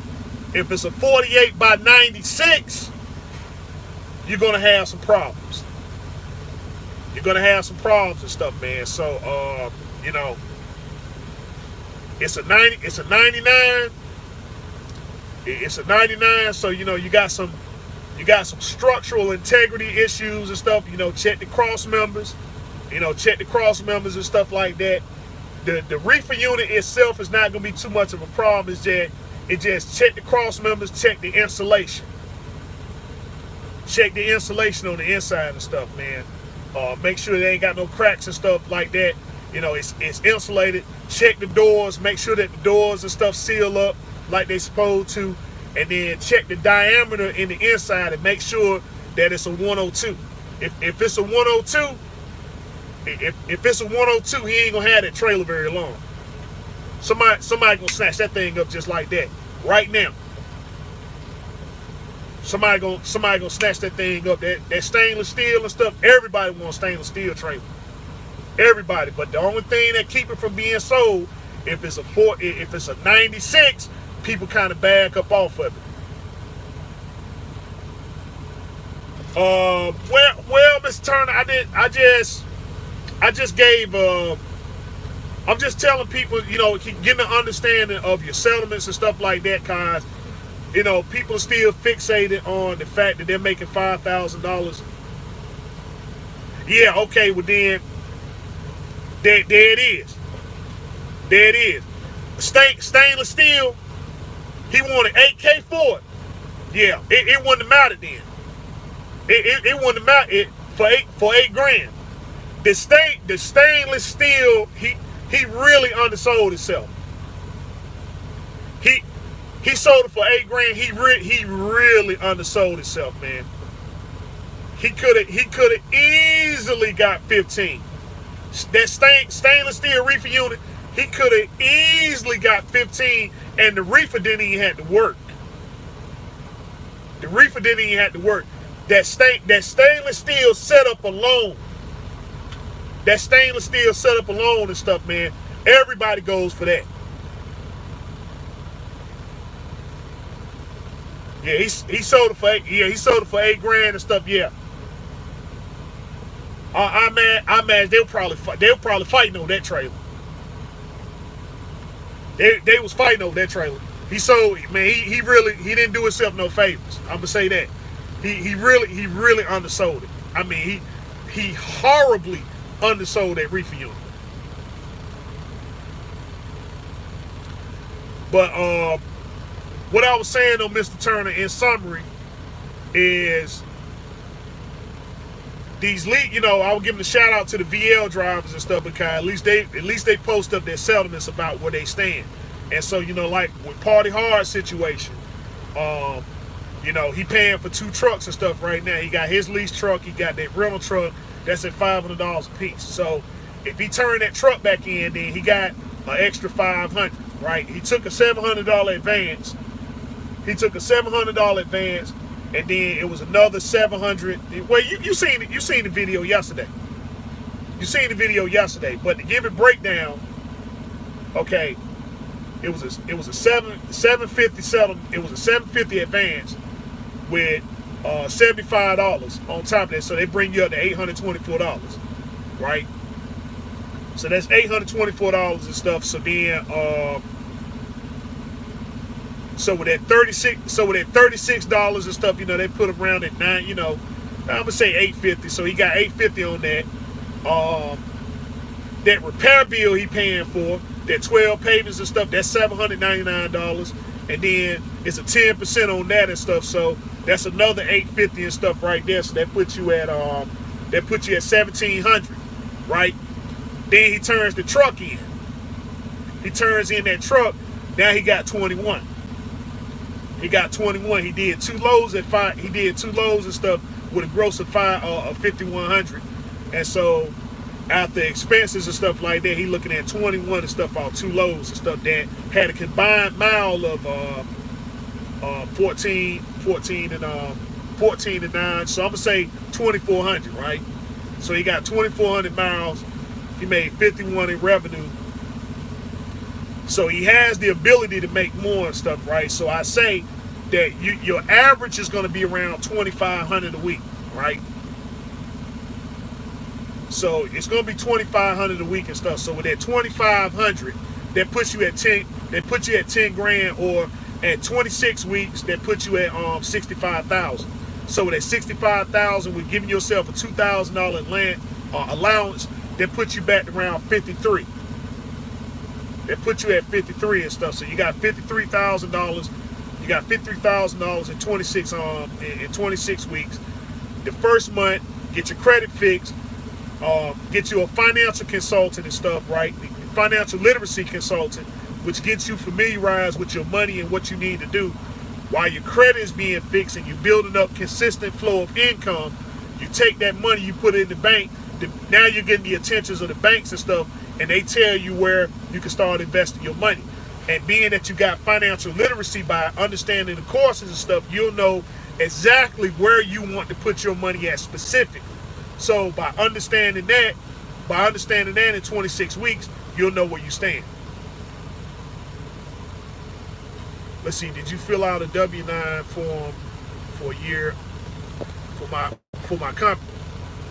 Yes. Because I'm leased.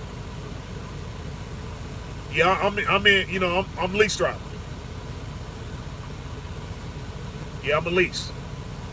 So, in 26 weeks, you got $53,000. You got to understand the financial literacy, and you got your credit and stuff fixed. So, by understanding the literacy and stuff, they'll teach you what kind of credit cards and stuff to get. The banks will familiarize with you on what accounts and stuff that you can go into to get you a line of credit. So you got a 6 month, you got a 6 month assessment, you got a year assessment, right? Which means that you got another $53,000 behind. You got another $53,000 on top of that if you continue to stay on that grind for the first year. So you stay on that grind. There. You got an investment in the bank. You got your $2,000 allowance. You got $2,000 allowance, right? So you shouldn't be trying to shut down or talking about, man, I'm taking time off and stuff for that first year at least. After the year, after you reach the goal, after you get your credit repaired, after you have an understand of financial literacy, you understand where your what you call stands at. You understand where your money is and stuff. You got understanding of your capital, of your finances, of your credit, of your line of credit. You'll know where to go. So from there, it's just doing a process of elimination to say, well, you know what? Okay. And also having an understanding of being in the lease program and stuff, what you have to do to make sure that you're consistent, right? Learning the lanes, the lane rates and stuff like that, how consistent you can be with this carrier and stuff like that, because it may not be time for you to go get your own authority. There may be some things you still want to learn, but you can do a process of elimination saying, all right, I'm gonna take back this truck, which I'm never gonna own. It ain't doing anything for my credit, therefore it ain't doing nothing to my credit, but I need all things to be firing at all cylinders. So I'm working, my capital is working, my credit is working, my credit and stuff is working. So the things that I own is helping me along and stuff to establish me in business in the long run, so that you don't stay comfortable making somebody else money. You know what I'm saying? So, for the guys that work at Prime, it's cool to work. If you want to stay at Prime, stay at Prime. But leasing a Prime truck doesn't do nothing for your credit. It doesn't do anything for your credit, therefore it ain't gonna do nothing to your credit. You sign on the dotted line, you turn the truck in after 3 years, go get you another truck. Meanwhile, your credit, your business credit and all this stuff, it's just standing stagnant. So why go get an LLC? Why go get an LLC? Why go get incorporated? Why go get all these things and stuff to set up a portfolio if you ain't gonna do nothing with it but just keep on leasing the truck? What I'm saying is that you should have enough understanding of financial literacy to a point that even if you decide to lease a truck, you ain't gonna lease it through Prime. You're gonna go over there to Freightliner. You're gonna go to Freightliner. You're gonna lease a truck through them. So they'll understand. Okay, well, you look, go to Freight. Hey, I want my truck to look just like the Prime truck. No matter if you go to Freightliner or Peterbilt or whatever, even if you decide to stay over there with Prime, you can put the decals and stuff up there, but make sure that on the business side, everything is working in your favor. So you're using your purchasing power, not theirs. Because the reason why they're able to sit there and secure things and stuff, whether it's a trailer or a truck or whatever, is because they already got people going in there going to work for them. Yeah, I can. Yeah, the new batches of Freightliners and stuff coming through. Yeah, we'll make sure you're the first one to stuff with them. With the, we'll go get the trucks and then we'll sublease. So we leasing the trucks through Freightliner, but then we'll sublease the trucks to you. So Freightliner's making money, Prime's making money. Everybody's making money. Then the only person ain't making money is yourself. But you're talking about, well, I want to set up a business portfolio for what? And you ain't doing nothing but just being comfortable making somebody else money. So, in other words, you're just a glorified company driver. So what expenses do you have other than them paying you? You're not putting it towards nothing. You're not putting it towards nothing and stuff. And so after that 3-year window, there's no more losses that you can take.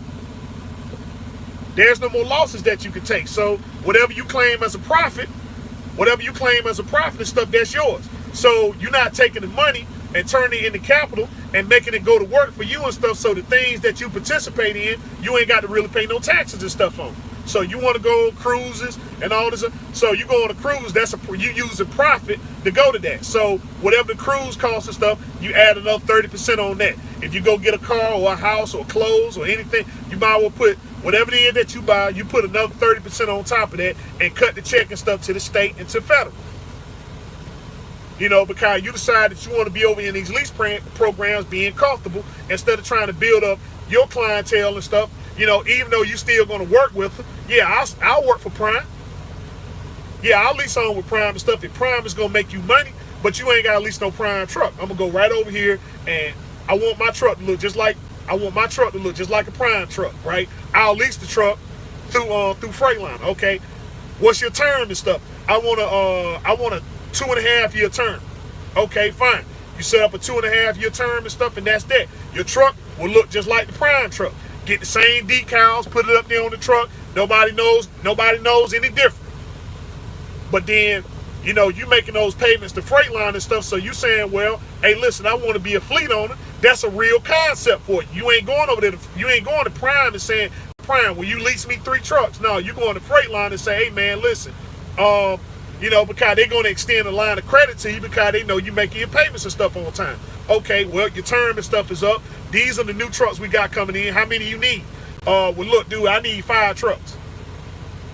And stuff. You got your business portfolio set up. So he's like, all right, well, you know what? I don't want to haul Prime trailer. I want to use my trailer. So you can go down there to Great Dane or Waybash or Hyundai or whoever and stuff and say, well, look, this the type of trailer I want set up. What you want on it? You want Thermo King or Carrier? They put the order and stuff in, and then your trailers are coming in. You can still put the decals up there and stuff and make it look like a Prime trailer and whatever and stuff. It's just, the thing is, you just ain't doing no drop and hook. You can put whatever you want up there. Make it look like theirs and stuff, right? The only difference, just be more careful. Don't drop it so nobody make a mistake and say, oh, okay, there go a Prime trailer, I'll hook up to it. No, this trailer right here is for me and my trucks. But I'll use Prime, I'll lease on with Prime and stuff and let them find my loads and stuff like that. But the money that I make is going to work for it. My credit's going to work for it. So you're building up a real portfolio. So after 5 years or 10 years or 15 years, then, even if you stay over there, you had everything that was working for you. So you decide that you want to cash out and stuff. That's a real concept. Because you have an understanding, because you have a line of credit, when you start talking about, well, I'm going to set up a building and stuff like that, or, I'm going to work with Prime Logistics and stuff like that, but, I'll get my own authority. That's a real thing. Once you have what you need, I'm going to work all the kinks and stuff out of it. That's what Calvin Lease did. Calvin Lease went over there. He worked for Landstar for 5 years. He worked for 5 years, but when he was over there and stuff, he was testing and tuning. Okay, let me get my trucks and stuff. Let me get my trailers. And started working out. He worked out all his kinks and stuff like that. Got all his connections and everything together. All right, see y'all later. I'll haul freight for you, but then I also got other connections and stuff too. So he made it. So when he went out there and did that jump, he didn't stay. He was making money at Landstar, but he never stayed comfortable with it. He got what he needed. He got the information that he needed and stuff like that. And he got up out of there.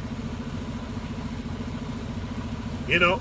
So, and that's what I'm saying. It's like, I mean, you can do the same thing anywhere that you go. As long as you building up, as long as you understand what you're doing, right? And making sure that things are working in your favor and not in the favor of the other people. Well, we got a lease program and stuff over there. That's good. But you don't need no lease. Hey, look, well, I don't need to get in your lease program. I can just go get my own truck and my own trailer, right? But I'll use you right now to see what kind of clientele and stuff that you have, because if I work with a certain number of people long enough, right, when I decide to go out here and get my own authority, now they ain't hitting me up and saying, you know, some people require that you be in business for a year before you can sign a carrier packet on with them. But being that you done did so much freight for them, they're like, well, yeah, you know what? Usually we require a year and stuff, but we don't need that for you. You go ahead and sign a carrier packet on and stuff, man, and so they're your clientele and stuff right there, already set up. So you ain't got to go through the motion of using TQL and CH Robinson and all these other people and stuff that you can sign carrier packets on with and stuff, you know, that will let you do it with no, you know, with your doors not being open. Cause all they want to do is get the feel and know who they dealing with and stuff like that, because who knows, you might be the primary transportation provider for these guys and stuff, but use the system for what it's worth. That's what Chris did. Everybody, you know, RST.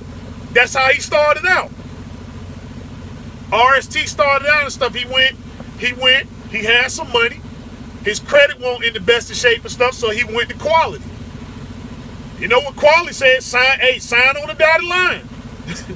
Sign on the dotted line, come get your truck today. No money down. He went and got the trucks and stuff like that. You know, he set up his clientele thing and stuff. He looked at YouTube and said, well, look, in order for me to build up this company, I got to get some of these guys over here. He get Woody. Woody recruited. Trucker Brown recruited everybody else. Now look at our RST. Everybody want to break their neck to go to RST. Everybody want to break their neck to go over there and stuff, you know. But the thing was, he built up his credit to a point where he doesn't use nobody else's purchasing powers but his. I'll use certain stuff to my advantage, like he did with Woody. Hey, yeah, well, Woody, since you got the trucks, you know, man, I'll go and take them off your hands. Since you already got them. You know. When you miss the opportunity of a lifetime, you don't sit there and ride with no man all the way up to Alaska. Y'all running teams and stuff. What y'all talking about? You over here with a man in the same truck where everybody is trying to break their neck to get over there with this company. So, okay, let me crack your brain open and see what's going on. What's the inner workings? How did you do it? Turn me on to some game. You ride all the way, y'all drive team all the way up to Alaska and come back, and you don't get no game from him? This man didn't turn you on to nothing? Say, hey man, look, all right, you doing this the right way. No, you need to kind of chill on that and stuff, right? Y'all ain't got nothing but time. Y'all riding together, sit up in the front seat. Hey, Chris, hey, listen, man. Hey, dude, what's up, man? Listen, what am I doing wrong? What am I doing wrong and what am I doing right? What do you suggest? Because what you're doing is working, and I obviously want to do the same thing. Okay, well, this is what I did when I was at Quality. When I got those Quality trucks with those high truck notes and stuff, this is what I did and stuff in order to survive. This is how I budgeted. This is how I budget things and stuff. And so, you know, this is how I build up my credit. And stuff like that. So, you know, now I got the purchasing power. And what he do? He go down to the freight line in Peterbilt or whatever in Western Star. This the type of truck that I want. This is how I want my trucks built. This is how I want the decals and stuff on them. But how did he start out? He started out by Quality trucks. Them $200,000 trucks. Them $200,000. He just finessed them. Okay, look. They're going to give me a certain amount of trucks. I already got the connections and stuff, so I know what I'm going to do. Now I just need to build up a reputation to where people can come over here and this is a good company to work for. So he went and got all the mouthpieces. You know what I'm saying? He got Woody. He got Woody, Trucker Brown went over there, Low Shine went over there, Party Hard. Everybody that was on YouTube went over there to RST. Now he got the biggest mouthpiece there is over there and stuff, going to truck shows. He going to truck show, every truck show and stuff. Hey, little guy, all right, they got a truck show going on over here. Make sure, you already know, little guy keep the truck clean. He keep it clean, he keep it polished up and stuff like that. So when people looking at daggone RST, man, so let me call and see what they about. People want to go to RST before they go to Prime, and RST haul freight for Prime. Let that sink in. Let that sink in. People want to go to RST, and RST hauls freight for Prime. People want to go to RST before they go to Prime. But they go to Prime because, well, Prime got more openings. Shoot, Chris got a waiting list over there. He got a waiting list over there. They sitting over there every day and stuff, bugging little guy and stuff like that. Hey, man, Chris got any more trucks yet? I don't know.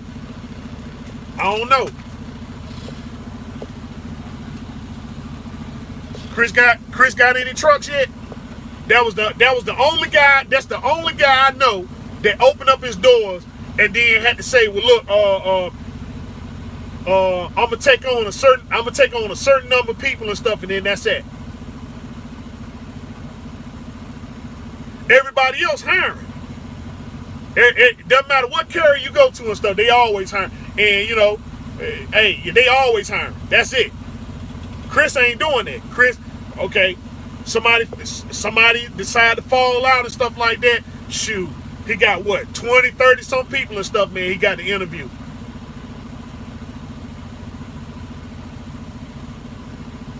Learn the game, man. But learn it from, you know what I'm saying? I'm like, shoot, just like if you think when Jeff Bezos took that rocket ship to outer space, everybody was just up there talking about this a fancy ship. They had to be talking some game and stuff. Hey man, listen, hey Jeff, man, listen, throw me a few pointers and stuff, and Jeff was probably saying the same thing too. Okay, listen, if you're inquiring about doing this and stuff, man, I got this next week. He come back, he say one wrong thing, which was the truth, by the way. I want to thank all my Amazon employees and customers. You know what I'm saying? And now all of a sudden, oh man, he a slave driver. What can I do to save face? Man, shoot. Okay, I'm gonna put up $200 million. I'm gonna give $200 million to somebody. All right, here's $100 million for you, Van Jones. Here's $100 million for you, Chef. $123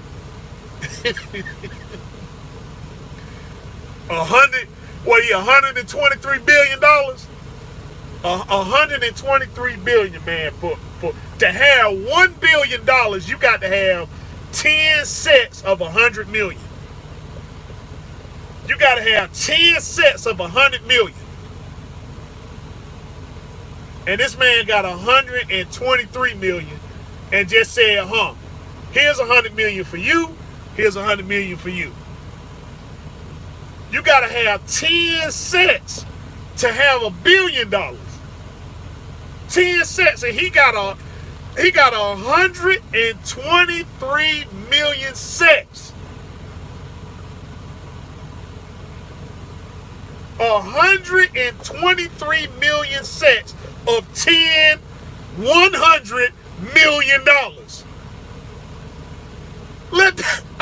Man, dude, I can't. My mouth, my brain it can't even fathom that type of money. It can't even fathom that type of money. What's going on, Brother Aaron? You gotta have 10 sets of 100 million to have 1 billion. You got 123 sets of 100 $100 million. Not 1 million, 100 million.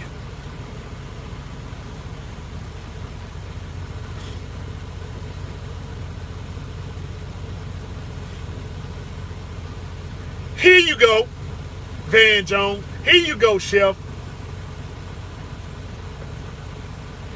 And it didn't even put a dent in his pocket.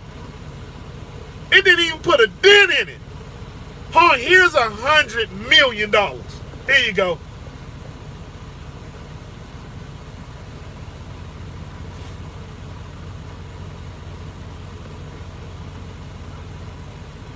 But you see, you can't hate the man, because Jeff Bezos could have said, you know what?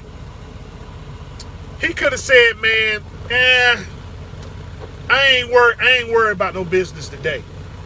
I ain't worried about no business today, man. You know what? I'ma just take the day off. I ain't doing no phone calls. I ain't doing nothing. I'm just going, hey man, I'm just chilling today. I'ma chill today. I'ma chill tomorrow. I'ma chill next week. Hey, I got this money that I made from my business. Let me just go and squander it off, right? You know what I'm saying? Now you're not born with a silver spoon in your mouth.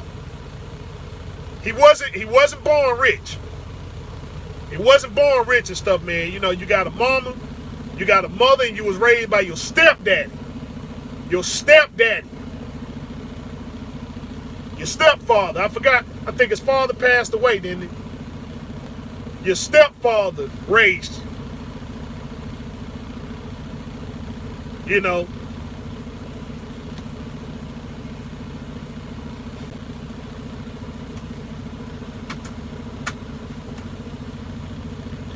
You can't hate the man. You can't hate him because it ain't like somebody putting a gun to your head and stuff and forcing you to go to Amazon. He put together a program. He put together a program and said, yeah, we'll give it to the people. We're giving them what they want. And obviously it's working, because I'm like, man, dude, hey, what? You going to the store today? No, I ain't going to the store today. I'm getting up here on my smartphone and going up here and just ordering some stuff, and they'll be over here at the house and stuff in a few hours. That's the way to go. Cause man, I'm tired of going to these stores and, you know, getting into contact with people, and they throwing me attitude and stuff and act like they can't look up nothing, no inventory, no nothing. And like, hey, everything I want is at a fingertip. You know, you took all the work and stuff of what I had to do. And stuff, you know. You did it, so you pretty much read my mind and stuff. I can't hate that. Giving people what they want and stuff. And so now, you know, he giving you what you want. He giving you what you want. Oh man, he a slave driver and stuff like that. I mean, don't get me wrong. I think that's pretty, you know, he talking about putting bracelets. He talking about putting bracelets on the workers and stuff, right? And that keeps track of them and stuff to make sure that they ain't slacking off. But that's what he got to do in business, to make sure, because the next man is coming up to say, well, look, how can I beat Amazon? The next person right now is sitting up somewhere saying, how can I beat this online retail stuff and take it to the next level? How can I be? It's somebody doing that right now, putting in that work. And then when it works for them, then they're going to be the next billionaire or trillionaire. And then, of course, it's going to be people hating on them, too. So just like in your business, in your trucking business right now, you know, you ain't working with a whole bunch of money. You ain't sitting there with millions of dollars and stuff like that. You ain't got no silver spoon in your mouth. But what you got is the mindset of a person who wants to build your business up and stuff. And all you need is the opportunity to make it happen. That's it. Once you get that opportunity and stuff, then, you know, of course, people are going to be hating on you. Cause, man, they talk about your humble beginnings like, dude, hey, I remember when he just had one truck and one trailer. Now he a mega carrier. Now he a mega carrier and stuff. This dude got a whole bunch of folk over there working for him. He got terminals all everywhere and everything. That's going to be you. That's going to be you if you put the work in. But meanwhile, with you putting in the work, everybody going to be sitting there talking, oh man, shoot, dude, that ain't going to work. They ain't gonna work right. Man, shoot, you can't do that. You can't do that. They ain't got now truck, now trailer. They ain't got no truck and they ain't got no trailer, but they telling you, oh man, this lease program stuff, man, shoot, you can't make it off that. And it's people who make it. But you know, the people who make it are the ones that don't get comfortable. Hey man, hey, I'm gonna use this lease program for what it's worth. I'm gonna get my equipment, I'm gonna get my stuff straight, and I'll move on to the next level. You know what I'm saying? But see, they ain't looking at all that ingenuity and stuff that go into there. They just, man, they just hating on you. Man, shoot, he over there getting ripped off and all that stuff there. And then when the thing actually work, when your plan actually work and stuff, look at all the haters now. Look at all the haters now and stuff, man. Shoot, he think he big stuff because he got that truck over there. He got a couple trucks. He got him a terminal. He got him a terminal and all this stuff there. They just mad because that lip service and stuff, man, didn't work. You went over there and you put that work in. Yeah, they was over there having a good old time and stuff at the terminal and stuff like that. Telling all these daggone, selling these wolf tickets and all this stuff there, all on Instagram and stuff, chasing women and all this other stuff here. But you sitting over there, you putting in the work. Then you got to hear this dude mouth and stuff talking about what ain't gonna work and all that stuff there. And then for the ones that's trying to tell you it will work, you know, you put that dedication, you put that time in. You know, everybody sitting there, man, don't do that. Don't open up your own business, man. It ain't work. You ain't, man. Well, the reality is that everybody gonna be working for somebody. Everybody gonna be working for somebody, man. You ain't gonna never own nothing. That type of loser talk. That type of loser talking. The only people that's saying that's folk they ain't got nothing. Folk that's cool with normalizing, getting up, hitting the clock, filling the application out and stuff. You know, I hope they don't lay me off. I hope they don't lay me off. That's the people and stuff you want to listen to.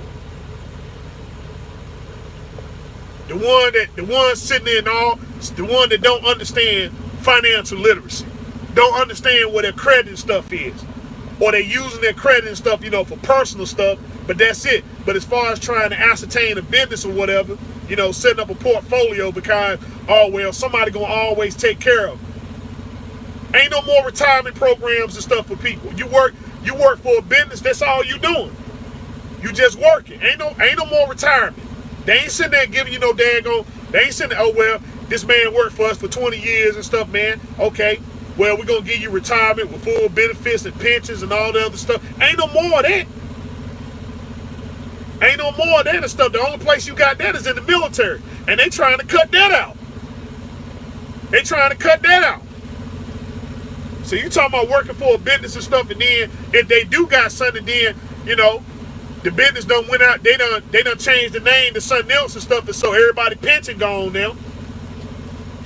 Everybody pension gone and stuff, and you want to sit there and listen to these people tell you, you know, that you understand this and you trying to set up a business for yourself to bring all that back.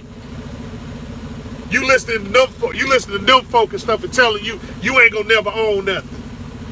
Just because they want to be home every day. They want to be home every day and stuff and watch the ESPN and Fox News, and they want to watch their, you know, they want to play their PlayStation 5 and their X1s and all that other stuff there. They're the people you want to listen to talk about, man, you know, don't get out here and grind. Don't get out here and work. What's the point? Enjoy yourself and everything, right? What I'm saying, man, this thing come at a price. It's hard work. You think I don't want to be at the beach somewhere? You think I don't want to be at the beach somewhere? You don't think I want to be laid up somewhere? Think I want to be sitting up in this truck and stuff, man? I got to get up. I got to grind. I'm on my way up to Maine. Right? I'm sick of Maine. I'm sick of the Northeast. I'm sick of New York. But you know what, though? I said, man, shoot, I ain't going to be filling out no job application talking about going over here and working for somebody, driving somebody else's truck. Look at these daggone seats right here and stuff, man. These leather seats right here. Look at this setup in this truck. This thing paid for. Talking about, oh, man, Rooster, you gonna lose your truck. Man, don't go there and get your truck. They're going to repossess it. They're going to repossess it. As it stands right now, Red Rooster 3, Repo Man 0. Repo Man 0. Get the heck up out of here. And I'm supposed to be listening to somebody and stuff that ain't got no equipment. And you're going to be listening to these people right here telling you that you getting ripped off and all that other stuff there. They don't understand how this program works. I give you the breakdown of this. So you in a lease program, okay. Let's use the program for what it's worth. They finessing you, you finesse them right back. You ain't got to make no career out of being no lease driver. Right. You get you a cash truck. But I'm saying the thing is, if you can get your money up front for you to do it, right, to where they got certain things that's extended to you to where you ain't got to pay no money to nobody. So if you got the money to get the truck, go get the truck. Do that. Because an employee can't tell you none of this. They can't tell you none of the tax breaks and stuff that you qualify for. They don't understand that. All they know to do is to go down there and file their taxes every year and get that big return. And that's supposed to be a come up. That's supposed to be a come up and stuff, man. When you understand the business side of things and stuff, you say, okay, yeah, I pay my taxes, but not too much. If I owe the IRS anything, it's maybe $100 or something like that. But I'm getting all my money. I'm getting all my money and stuff, and then, you know, they sit over there getting an $8,000-$9,000 tax return just to go out there and blow it on stuff. Just to do it again next year. Oh man, well, I got all this tax credit, and I got these kids credits, and I'm going over here and buying kids and dependents and all this other nonsense. You listening to them? What kind of business they got? That's normal? That's normal?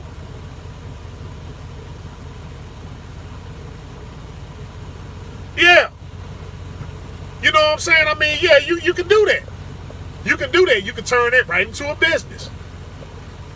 You can turn it right into a business. But these same people gonna tell you, no, you can't do that, man. No, you can't do that, dog. You can't do that, dog. You're gonna always be working for somebody. You're gonna always be working for somebody. You're gonna always be on somebody.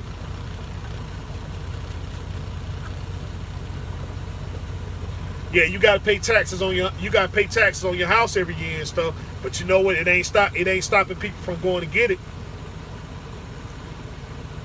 That's loser talk right there and stuff. Because see, business people know how to incorporate. They know how to incorporate their house into their business to a point to where they're not even paying taxes on that. They over here buying whole lots of land and stuff like that and just sitting on it. Just sitting on it. Ownership just everywhere. Ownership just everywhere and stuff, just in case. Oh, well, you know what?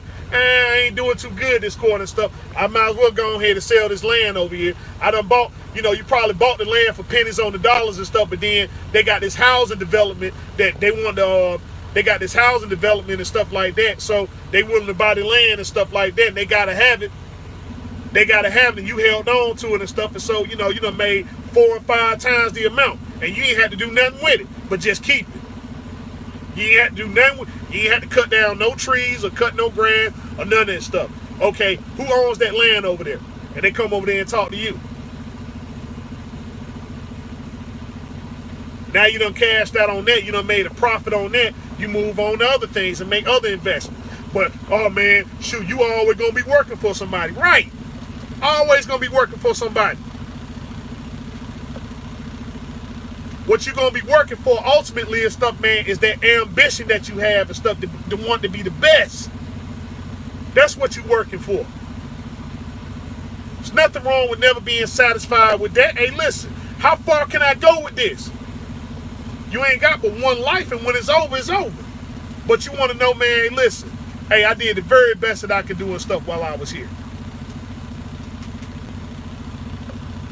Shoot, they ripping you off in that lease program and stuff, right? Just the people that's comfortable. Just the people that's comfortable. Just the people that want it. Just the people that want to be over there for years and years and stuff like that, and never want to. They never want to aspire and stuff to ownership. Yeah, they ripping them off.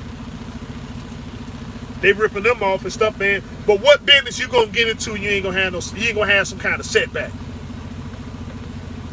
What kind of business you gonna get into and stuff, and everything gonna be sunshine and roses? If that's the case, it wouldn't be a business if you ain't had to take some risk. I didn't like the fact I had to kick out $14,000 on the admission system and stuff, but you know what?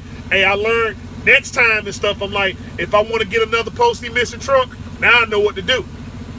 Now I know where the doctors and stuff at. Now I know what kind of surgery and stuff to get. Yeah, it was a lesson. Yeah, it was a lesson. Yeah, it cost me some money and stuff, but I'm still in the game, though. I'm still in the game. Lone Mountain ain't come to get this truck. They ain't come to get this truck and stuff. I'm done with them. Only way they wouldn't come get it even if I gave it to them and stuff, you know. And trust me, I know. I filled out that trade form and stuff, man. Like, woohoo, buddy, you did what? No, that's okay. You keep that truck. We don't want it. We don't want it.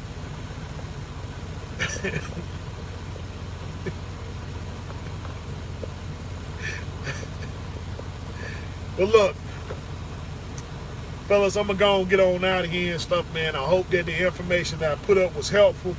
You know, keep doing your doggone thing and stuff, man. You know, and like I always say, oh yeah, before I go and stuff, man, follow me on Instagram.